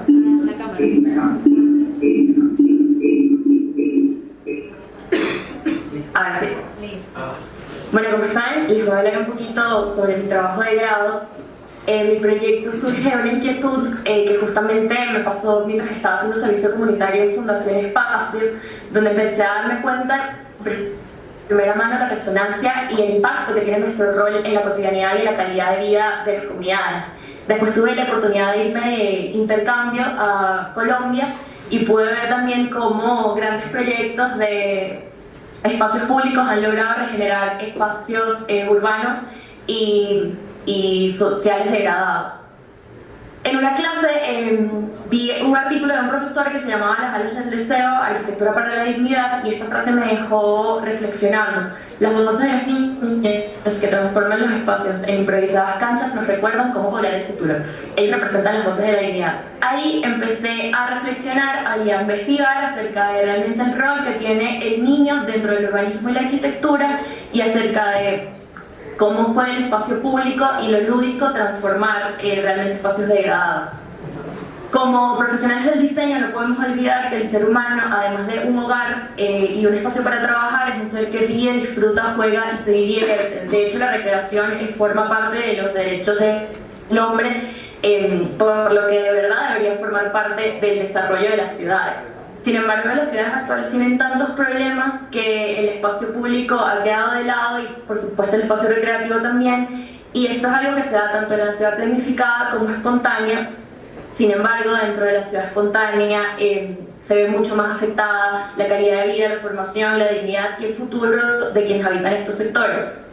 De ahí surge la incógnita o la interrogante que da origen a todo el proyecto, y es si el lugar del que venimos define de verdad quiénes vamos a ser en el futuro, y si es así, es la arquitectura capaz de transformar esto, de generar espacios que mejoren la calidad de vida y promuevan un futuro mejor. Entonces la hipótesis del proyecto es que a través de lo lúdico se pueda formar un ecosistema con multiplicidad de espacios y programas en el que se incluyan lugares que favorezcan la formación desde la infancia, que sirva como conectores urbanos y que promuevan la cohesión social. Para entender todas estas ideas, estudié varias teorías. Una de las más importantes fue el espacio recreativo como una operación urbanística a través del Código de la Infancia. Esto sucedió en 1947 por primera vez, cuando en Amsterdam posguerra los niños se quedaron sin espacios y empezaron a jugar en los solares que quedaron después de la guerra. Entonces Aldo Van Eyck decía que la ciudad en verdad debería ser un universo para los niños, debería ser un terreno de juegos donde se puedan reunir múltiples actores, un punto de encuentro para activar la imaginación, experimentar, descubrir y explorar. Este concepto es parte del urbanismo contemporáneo y se llama, o le dicen, playable cities, o ciudades jugables. Entonces se plantea la recreación como un pilar fundamental del desarrollo de espacios urbanos, que la ciudad debería ser motivante, accesible, atractiva, desafiante, diversa y visible, que haya algo para todos en todo momento y que no sean simplemente vías que conecten hogares y trabajos. Sin embargo, la ciudad de Caracas está muy lejos de ser una ciudad jugable. Solamente el 5% de la ciudad son equipamientos recreativos y el 45% son asentamientos informales, por lo que es muy pertinente trabajar en este sector. Ya sabemos que Caracas es una ciudad fragmentada, que está compuesta por parches que no tienen relación entre sí, y los parques o espacios públicos que deberían ser los conectores e hilos conductores de la ciudad están asociados a las grandes autopistas, por lo que terminan quedando más desvinculados. Después de analizar toda la ciudad, con mi tutora Alice, elegimos el barrio Las Mallas por su complejidad y es una oportunidad muy interesante para trabajar a nivel urbano y local. Las Mallas es un barrio que presenta una condición de borde por su topografía tan pronunciada, por las grandes autopistas que lo atraviesan, por la discontinuidad que existe entre lo planificado y lo construido, porque a pesar de ser una zona altamente residencial, está rodeada de equipamientos de gran escala como la Rinconada, el Poliedro, el Museo Alejandro Otero y muchos equipamientos que están en construcción ahora. Entonces es un barrio muy interesante porque queda embutido, queda un polígono aislado, inmerso en toda esta complejidad. Bueno, al frente queda Fuerte Tiuna, el Poliedro, la Rinconada, el ferrocarril, la autopista. Entonces Las Mallas quedan como un polígono aislado, desconectado de todo su alrededor. Actualmente tiene 11.600 habitantes, de los cuales el 35% de la población son niños, por lo que también es pertinente trabajar aquí. Otra cosa que fue muy interesante para mí y fue muy valioso fue poder trabajar el barrio desde adentro. El espacio público o el equipamiento más importante del barrio es la Escuela Fe y Alegría, y gracias a Caracas City tuve la oportunidad de trabajar con la directora del colegio y así poder mapear, no tiene espacios públicos, pero mapear las dinámicas de los niños y sus familias y dónde se reúnen. El espacio público no está determinado, pero se da en el barrio, en lo construido, cuando se tiene en la calle y se difumina ese límite entre el adentro y el afuera, en el vacío, que es vinculante, flexible y cambiante, y la calle, que termina siendo el espacio público por excelencia. Después de mapear todos estos espacios en el barrio, llegamos a 8 espacios potenciales, de los cuales se clasifican de acuerdo a sus condiciones: la calle, el talud, la escalera y la cancha. Entonces se propone una estrategia proyectual que sea replicable como un sistema dentro de la ciudad y en escala urbana, que se pueda adaptar al contexto, que sea performativa. La palabra performativa viene de performance, es decir, que sea abierta al cambio de la comunidad y que sea universal, que pueda reunir a muchas personas en un estatus de igualdad sin importar discapacidades o clases sociales. Entender también que el espacio lúdico debe ser un espacio que logre agrupar a múltiples actores para jugar, participar, hablar, conocer, y sobre todo lo que más me marcó a mí en este proyecto fue el tema de soñar y buscar un futuro mejor. Para este proyecto se plantearon 6 estrategias que se aplican de acuerdo con 4 herramientas. Primero, la cubierta, que la idea es que sea un módulo replicable que se adapte a distintas condiciones y contextos. El arte, que a través de la reinterpretación del cinetismo venezolano busca dar calidad espacial a través de la luz y la sombra, los murales, los colores, las texturas y las materialidades. La vegetación como hilo conductor de la propuesta, entendiendo la vegetación como un elemento multiuso de sombra, de productividad y consumo, y como estabilizador de taludes, ya que el riesgo de derrumbe es otro de los problemas más importantes del sector. Y por último, los dispositivos lúdicos, que buscan ser formas básicas que permitan múltiples agrupaciones, pero que también promuevan a la creatividad, a la exploración y al desarrollo motriz de los niños. Entonces, a nivel urbano, la propuesta se trata de 8 intervenciones, 8 espacios lúdicos que sean como la célula que le da vida a toda la propuesta y que cumpla la demanda recreativa, entendiendo que lo lúdico trasciende la edad, que no es algo solamente para los niños. Esto da pie a nuevos caminos, conexiones verticales y accesibilidad a través de paradas de autobús, cruces peatonales, mejoramiento y creación de aceras.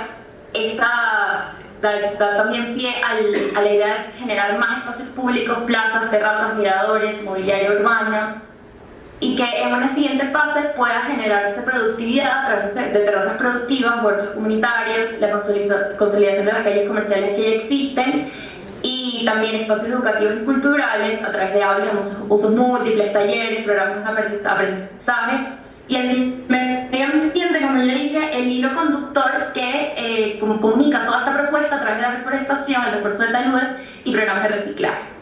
Toda esta operación urbana da pie a que en el futuro se puedan realizar operaciones en el borde que logren efectivamente conectar este polígono aislado con su contexto. Ahora bien, a nivel arquitectónico, se plantearon generar 8 parques en distintas condiciones. El primero, vinculado directamente a la calle, actualmente se utiliza como un mirador, pero es súper peligroso, dado el flujo vehicular a la altura del muro, y los niños se sientan ahí a ver, porque en realidad la vista es muy linda, pero entonces la idea es generar a través de una conexión vertical con taludes, juegos para niños, áreas de descanso, y promover la movilidad a través de paradas de autobús, un cruce peatonal, mejorar las aceras, y la idea es acá, a través también de un mirador techado, vincular la recreación, el descanso y la vegetación.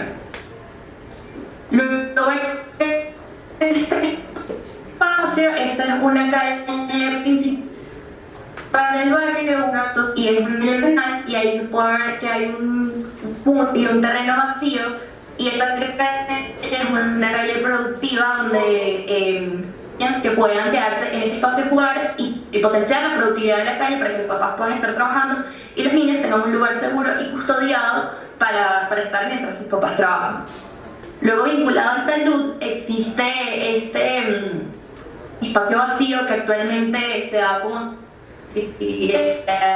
ilícitas entre la misión vivienda y el barrio. Entonces la idea es generar una cancha que pueda albergar actividades deportivas y así vincular estos dos sectores a través del deporte y eventos comunitarios.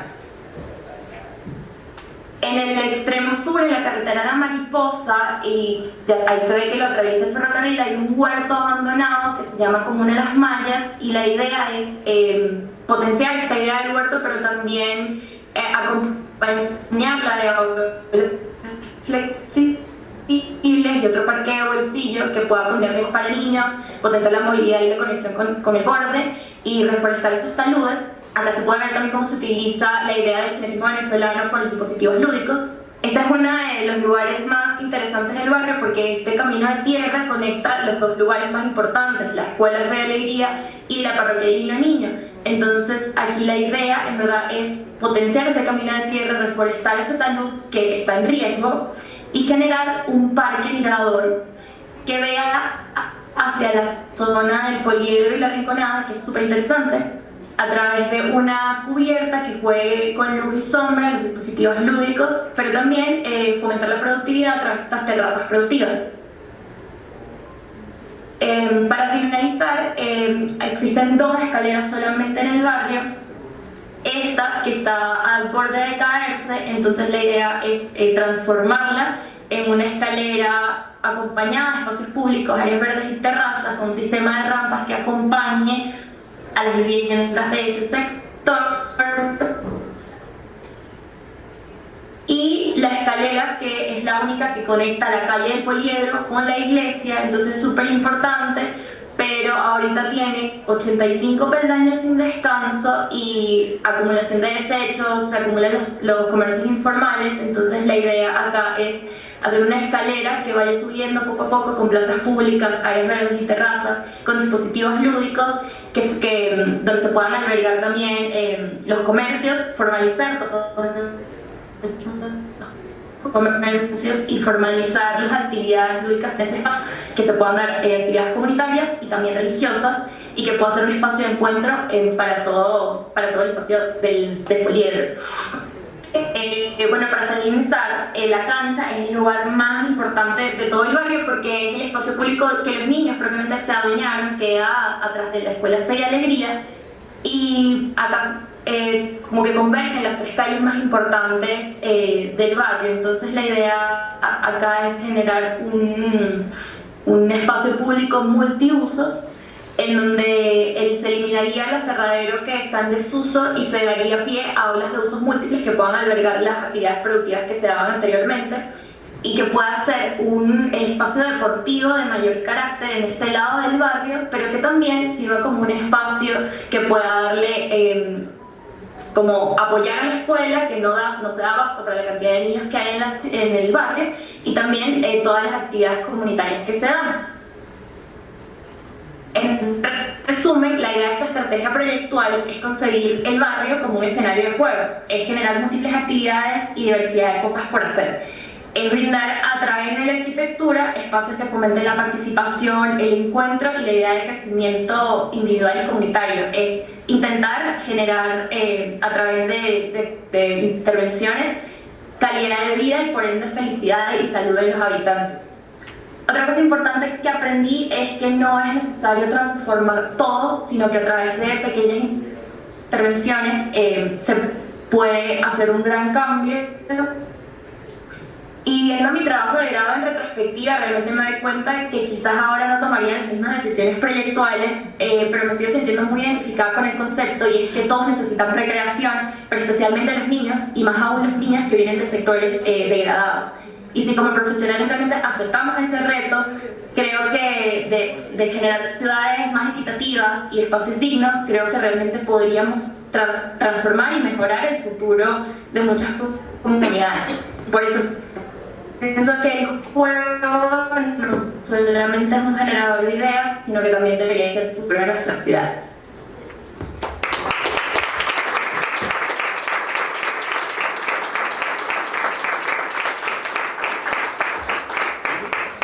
Gracias, Andrea.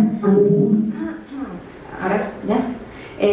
Claro, con estos dos proyectos cambiamos un poco la escala, ¿no? En el caso de Emily sí tenemos unas intervenciones como más, que abarcan un poco más, pero hemos ido como entendiendo la condición de la vivienda social y la relación de los barrios y el espacio para las comunidades. Vamos a ver, y además a diferentes escalas, uno por un lado productivo y económico y el otro lado recreativo y hasta lúdico, ¿no? No sé si alguien quiere hacer un comentario, una pregunta. Vamos a darle 5 minutos a hacer comentarios, un pequeño intercambio, y después hacemos un receso también de 5 minutos para darle inicio a la charla, a la conferencia de cierre. Para Emily, una pregunta por Zoom: ¿de qué manera se promueve que la actividad productiva de los barrios se vincula a la ciudad planificada para aprovechar ese mercado? ¿Qué papel juegan las nuevas tecnologías, fabricación y diseño digital en el éxito de las actividades productivas? Del sistema que hablamos muchas veces. ¿Y cómo crees que la diversidad de la propuesta lúdica o de juegos promueve un distinto tipo de ciudadano?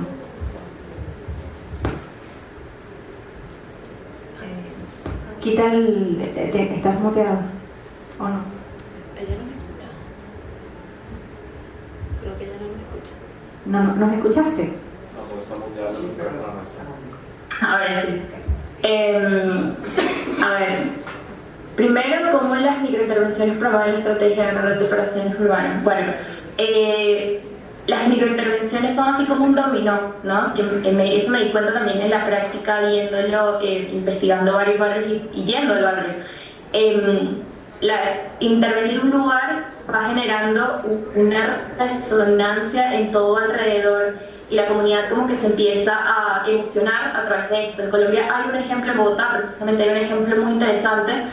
Emily y yo lo estudiamos cuando estábamos en intercambio. un barrio le pintaron las fachadas como un mural de mariposa, ¿no? Entonces empezó una casa y todas las demás empezaron a ver que las casas empezaron a pintarse de colores y todo el barrio empezó a hacer lo mismo y se terminó haciendo un super mural. Entonces pienso que es esto, ¿no? Ir haciendo intervenciones pequeñas que traten de irse replicando, y hay que investigar y saber cuál es el punto importante, porque si lo hacemos en cualquier punto puede que no funcione, pero al lograr establecer y mapear bien cuál es ese punto neurálgico, creo que sí pueden ir dando ese efecto que se va generando solo. O sea, nosotros solamente tenemos que dar el primer paso. Y como la propuesta lúdica promueve un distinto tipo de ciudadano, me parece que eso lo podemos ver en nuestra cotidianidad. Nosotros no funcionamos solamente trabajando y durmiendo.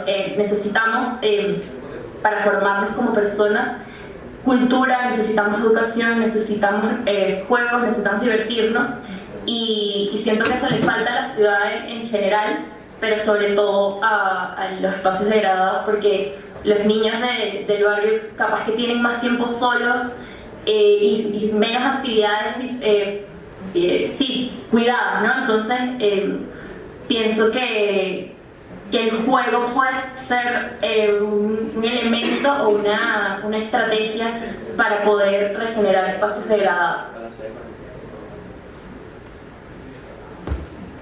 Gracias, Andrea. No sé si alguien quiere comentar algo más, pero estamos como tratando de cerrar. Pero creo que quedaron las ideas muy claras.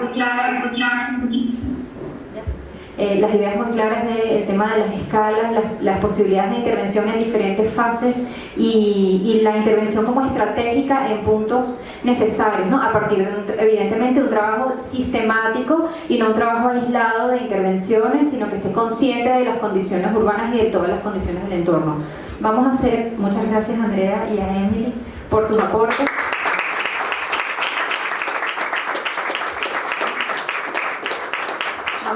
Un proceso de 5 minutos. Como investigador y docente, es arquitecto de la Universidad Simón Bolívar de Caracas en el año 2000. Tiene una maestría en la Universidad Politécnica de Madrid en el 2004 sobre arquitectura ambiental y una maestría en investigación en la ENSA-BPS en el campo realidad, temporalidades y transformaciones en 2014. Es especialista en temas de vivienda social en Francia y América Latina, investigadora en vivienda contributiva, prácticas colaborativas e innovación social. Vamos a estar conectados. ¿Listo? Yaneira, te damos la palabra.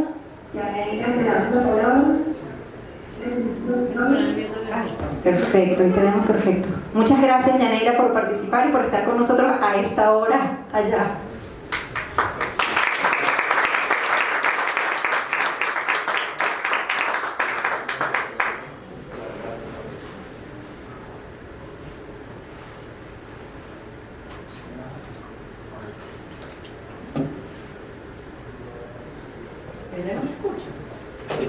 ¿Me parece?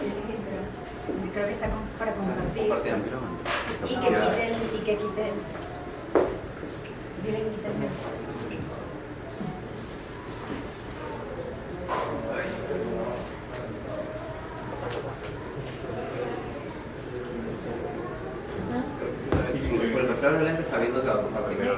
Creo que está tratando de compartir, sí. Yaneira, además de ser egresada de la universidad, también ha participado en jurados de tesis, en tesis recientes, así que ha sido también parte de estos procesos y de estas reflexiones. Ahora sí, muchísimas gracias. Hola, buenas tardes a todos. No sé si me escuchan bien. Perfecto.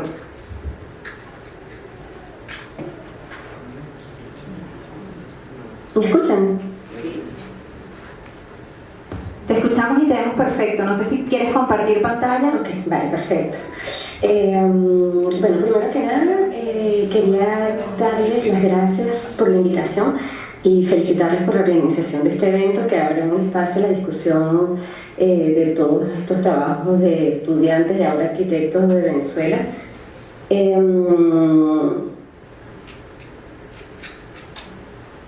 Ok, estoy leyendo los mensajes al mismo tiempo, por eso estoy un poco... creo que no les escucho a ustedes, así que bueno, voy a mantener...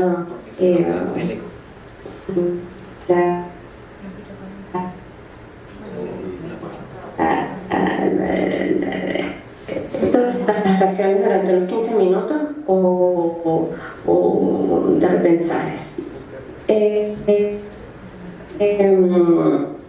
Y quería en algún momento, de repente muy rápidamente, compartir la pantalla.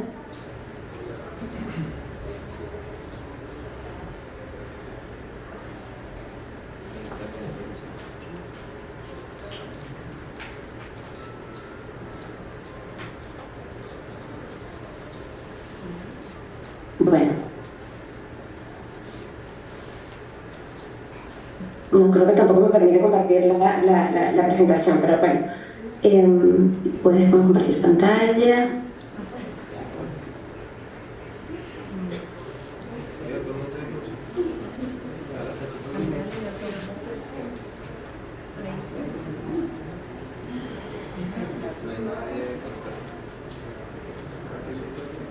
Dice que no debe dar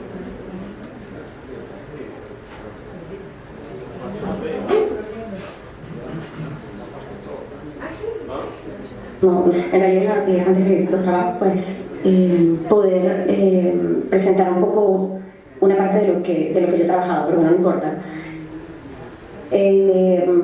Les decía que primero que nada les felicitaba a la organización, la invitación, y segundo me parecía bastante importante felicitar a los arquitectos que han expuesto sus trabajos en estos días, ya que aunque pueda parecer normal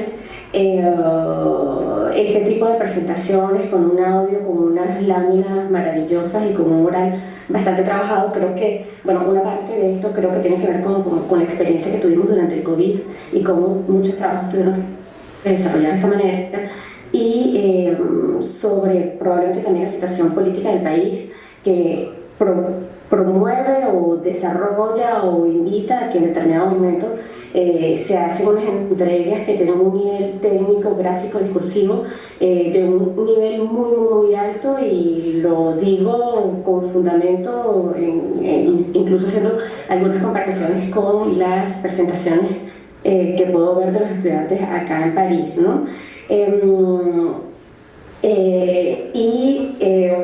Una pequeña tono un poco de sentimental es que incluso la voz de las presentaciones están llenas de una cantidad de energía, de perspectivas, y que pues invitan a reflexionar y a continuar a generar propuestas sobre el espacio y cómo se puede concebir hoy día en el contexto venezolano, sabiendo que existe una cantidad de proyectos, como ha sido la discusión del día de hoy con el caso de la Gran Misión Vivienda en Venezuela, y el caso de los barrios, porque el caso de la Gran Misión Vivienda en Venezuela con la producción de los barrios, observamos que hay dos tejidos, dos estructuras que están ahorita coincidiendo prácticamente en paralelo, y bueno, no es por azar de repente que están dando culturas sobre estas dos estructuras, ¿no? Ahora yo, el ejercicio que decidí presentarles el día de hoy es que, escuchando el trabajo de los arquitectos, traté de hacer algunas comparaciones con el trabajo que yo he podido realizar. Voy a tratar de ver si puedo compartir nuevamente la pantalla, y creo que sí. Recording in progress.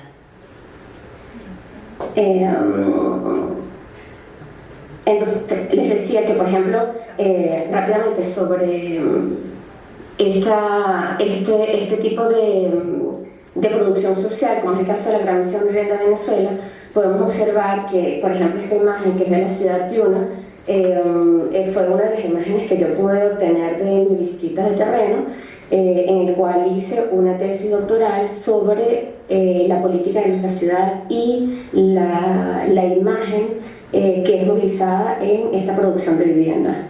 Muy rápidamente les explico que hice todo un análisis de una cantidad de viviendas y de edificios o de barrios completos, como puede ser el caso de Las Mallas, o los ejemplos que vimos el día de hoy, el caso de Fernando, Ciudad Tiuna, las viviendas de la Avenida Bolívar. Pero bueno, sinceramente no quisiera extenderme en este trabajo, solamente como para que puedan entender desde dónde estoy hablando, el hecho de esta producción masiva de viviendas, el uso de la imagen que existe sobre los ojos de Chávez y la campaña presidencial que se movilizó en ese momento, y finalmente cómo esta producción urbana, política, social, existe tanto en el espacio urbano como como pueden verlo acá, el trabajo que se hizo primero, el mural en las escaleras del Calvario, y cómo este mural queda de una manera fijo en el espacio público. Luego el uso de esta simbología política, tanto en las fachadas de las construcciones de la Gran Misión Vivienda, y el símbolo incluso de la firma de Chávez en la fachada de los edificios. Esto lo presento muy rápidamente para que puedan entender también por qué, los vínculos que voy a hacer sobre la noción del habitar y los trabajos que presentaron los 4 arquitectos el día de hoy. Por ejemplo, el hecho de cómo puede existir una identidad, o qué es lo que lleva o connota toda esta simbología de los ojos y de la firma en los espacios construidos hoy día. Y una última reflexión en ese sentido es el hecho de cómo se hace toda esta construcción masiva que podría requerir otro tipo de respuestas, tanto urbanas como arquitectónicas, que pueden generar conflictos de uso por el hecho de tener una tecnología compleja en cuanto al uso de ascensores. Entonces hay como distintos puntos que podrían intervenir en el día de hoy. Es el tema de los actores en la producción de la ciudad, el tema de la tecnología y la respuesta que se utiliza en la producción de las viviendas, y el hecho de cuáles son las políticas de transferencia o atención de los barrios que existen en Caracas. ¿Okay? Esto voy a terminar el compartir de la presentación para continuar un poco con el hecho de hacer vínculos con los trabajos de los 4 arquitectos, y quería iniciar con esta frase de la antropóloga Angela Giglia, mexicana, que murió hace 2 años, donde ella habla sobre la acción de habitar que supera la cuestión del hábitat y de la vivienda, ya que trata de entender las interrelaciones con el mundo y el espacio. Y desde esa perspectiva, el habitar se entiende como un efecto cultural y político, en la medida que es un concepto que requiere una interpretación, una modificación y una relectura del ambiente y el entorno que nos rodea.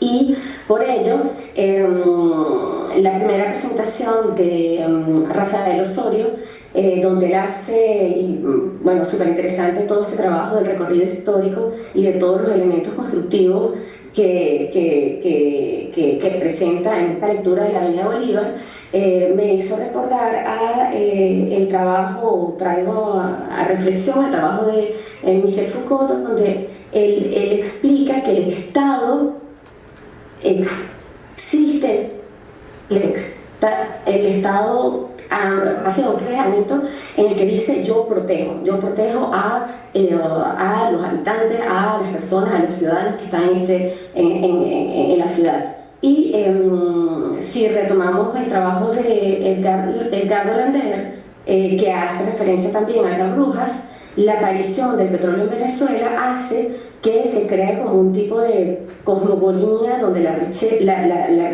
riqueza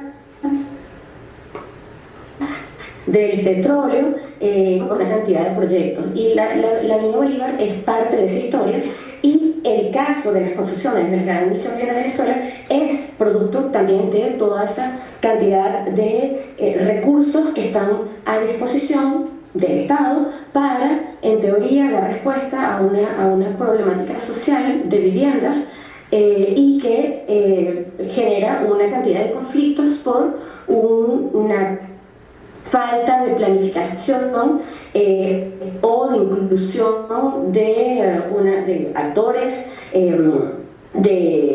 precisamente de arquitectos urbanistas que puedan reflexionar juntos en este trabajo, ¿no?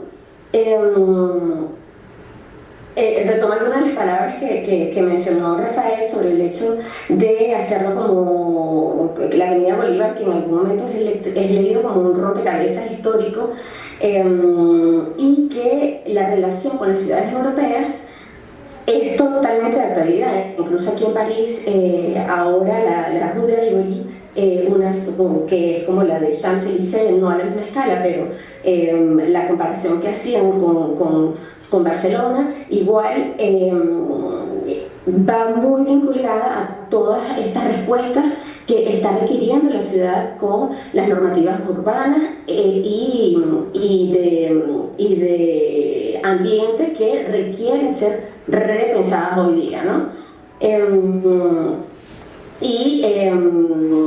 Esa posibilidad de crear una ciudad más verde con todas las dificultades políticas que eso puede representar, porque por supuesto que existe mucha oposición de las personas que no cuentan, en el caso de Venezuela coincide también, no cuentan con una capacidad de poder movilizarse o que el transporte público no sea, por ejemplo acá en París, totalmente centralizado. Entonces el hecho de excluir el vehículo hace que puedan existir oposiciones sobre las respuestas urbanas que se puedan dar en un tipo de caso de estudio como el de la Avenida Bolívar. Ahora, si continuamos con el siguiente tema, que es el trabajo que nos presenta Fernando Pérez, y el uso, lo asocio más al uso de los terrenos y a las normas y a la gestión y a los recursos del Estado.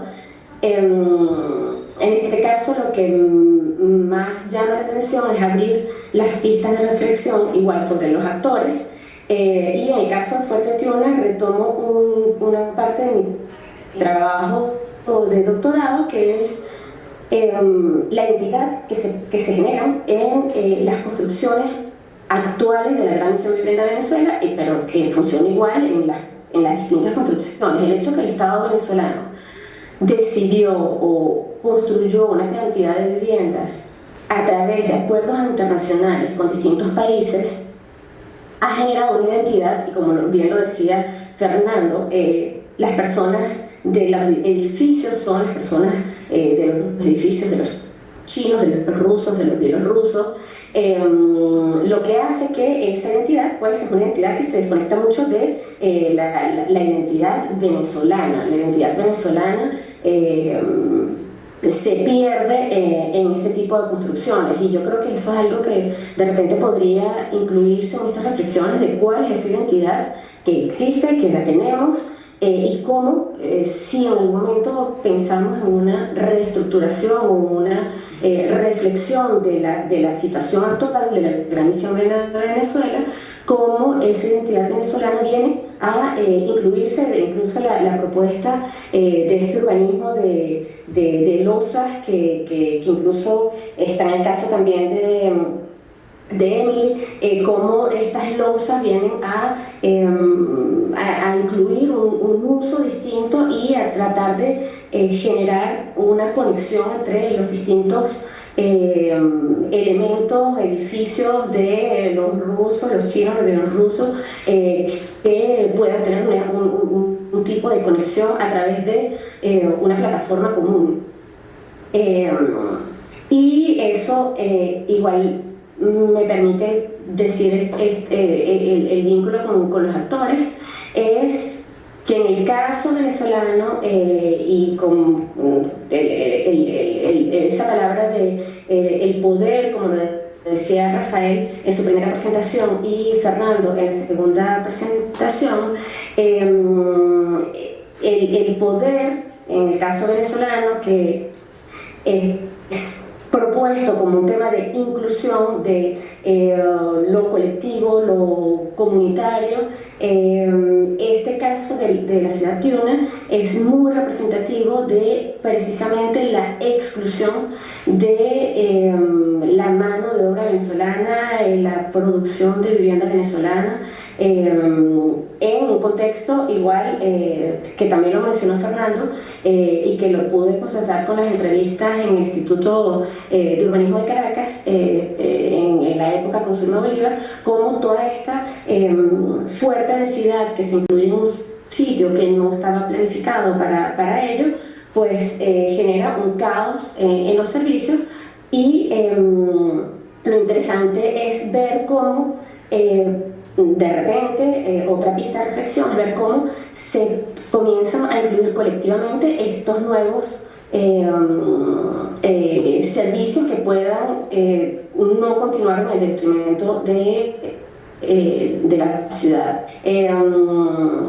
Luego continuó con, bueno, hubo una pequeñita pausa y donde decía Alice Medina que claro, que es un reto el poder reflexionar a la ciudad hoy día, y en efecto es así, como en el caso de la producción masiva de vivienda que se ha construido en todo el territorio nacional a una escala, dentro del análisis que yo pude hacer, es que hay una producción que incluso es desproporcionada en cuanto a, independientemente de la cantidad que se haya construido realmente hoy día en la Gran Misión de Vivienda Venezuela, si tomamos las estadísticas y la proyección del Estado, caemos en una situación de, si hacemos un cálculo muy sencillo, muy básico, si el Estado propone construir 5 millones de viviendas en 10 años, y estimamos 4 personas por vivienda, estaremos diciendo que 20 millones de habitantes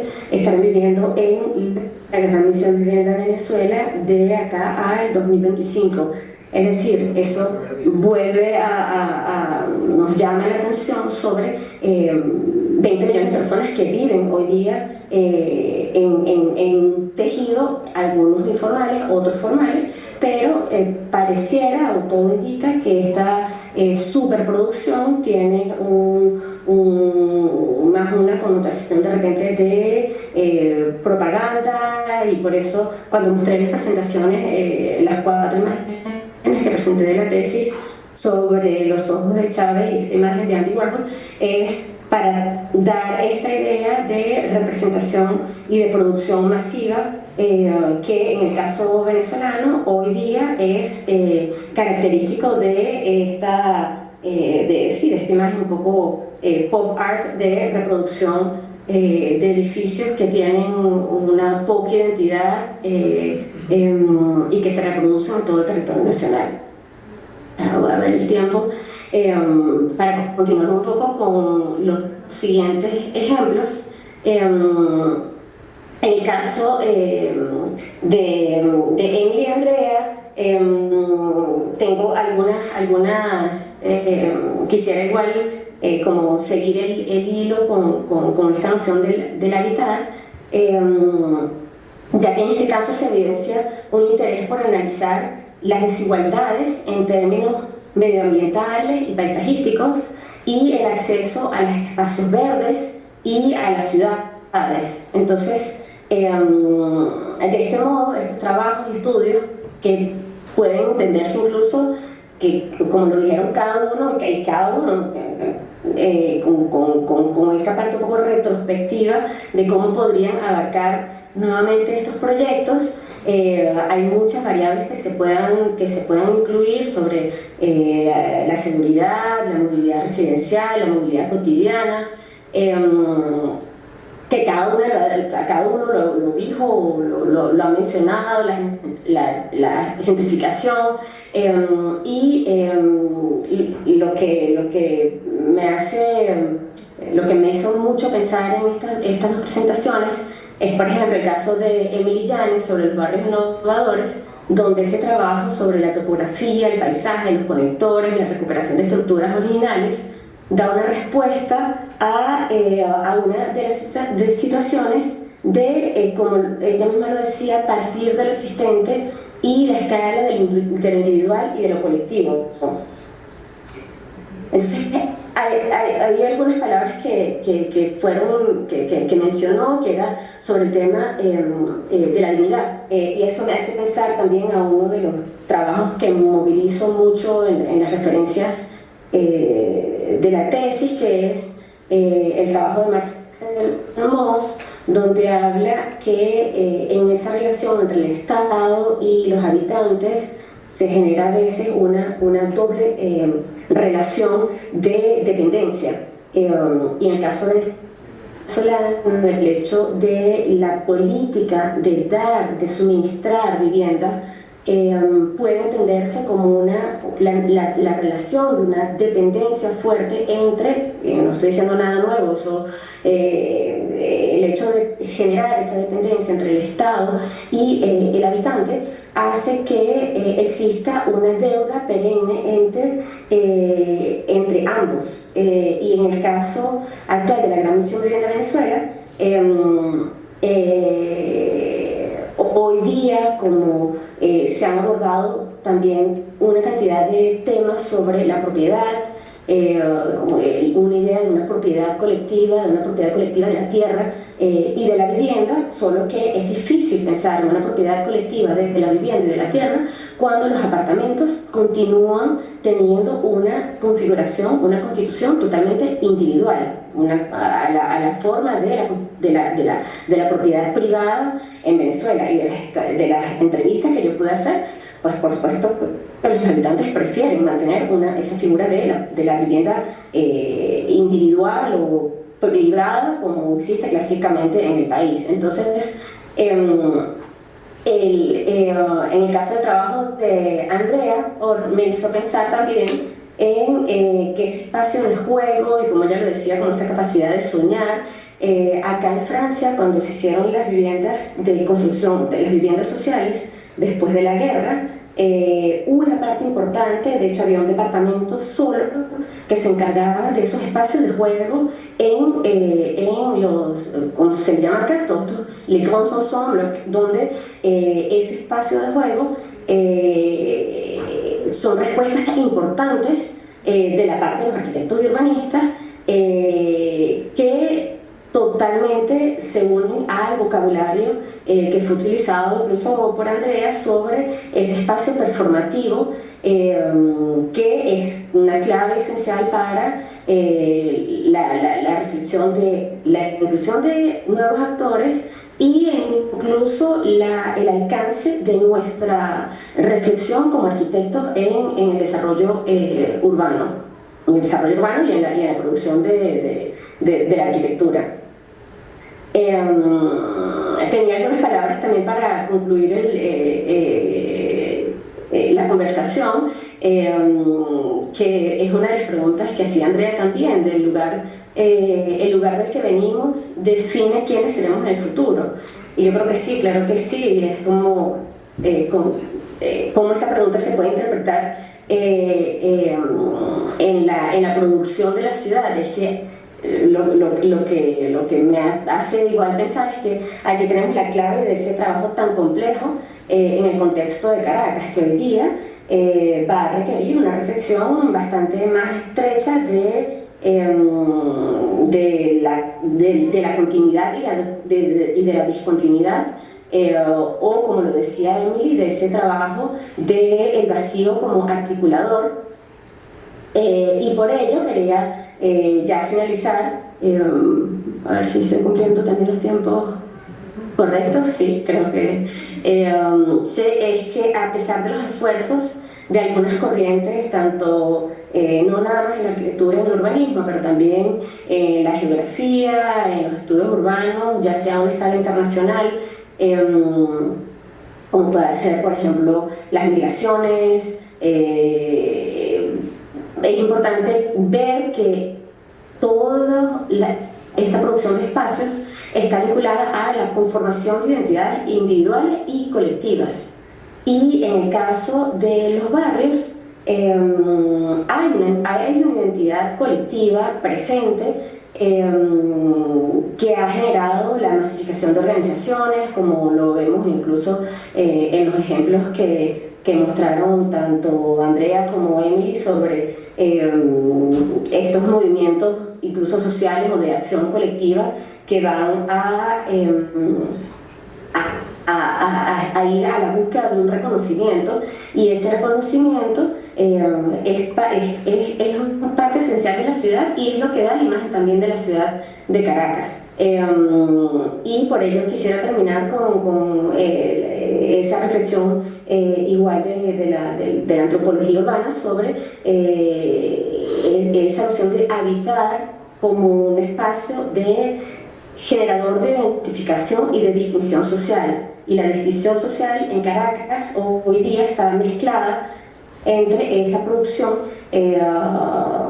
que trata de tener una imagen más formal, pero que la precariedad de su construcción hace que pues, su identidad sea cada vez más frágil, más débil y difícil de entender. Entonces, pues, el reto es bastante importante para la producción de los proyectos y de los futuros nuevos arquitectos que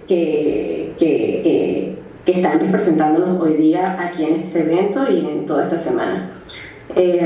Bueno, yo termino con esa reflexión. Si tienen alguna pregunta o... les paso la palabra. A ver. ¿Listo? Yo no escucho. No, tú nos escuchas, Yana, y no nos escuchas. Ahora sí, perfecto. Cuando ya toca yo eso. Ok, bueno, muchísimas gracias, Yanaira, por todo este resumen en tiempo de cómo son. En realidad es difícil, yo sé que era un reto. Ella acaba de decir un poco al final sobre ciertas visiones que desde la antropología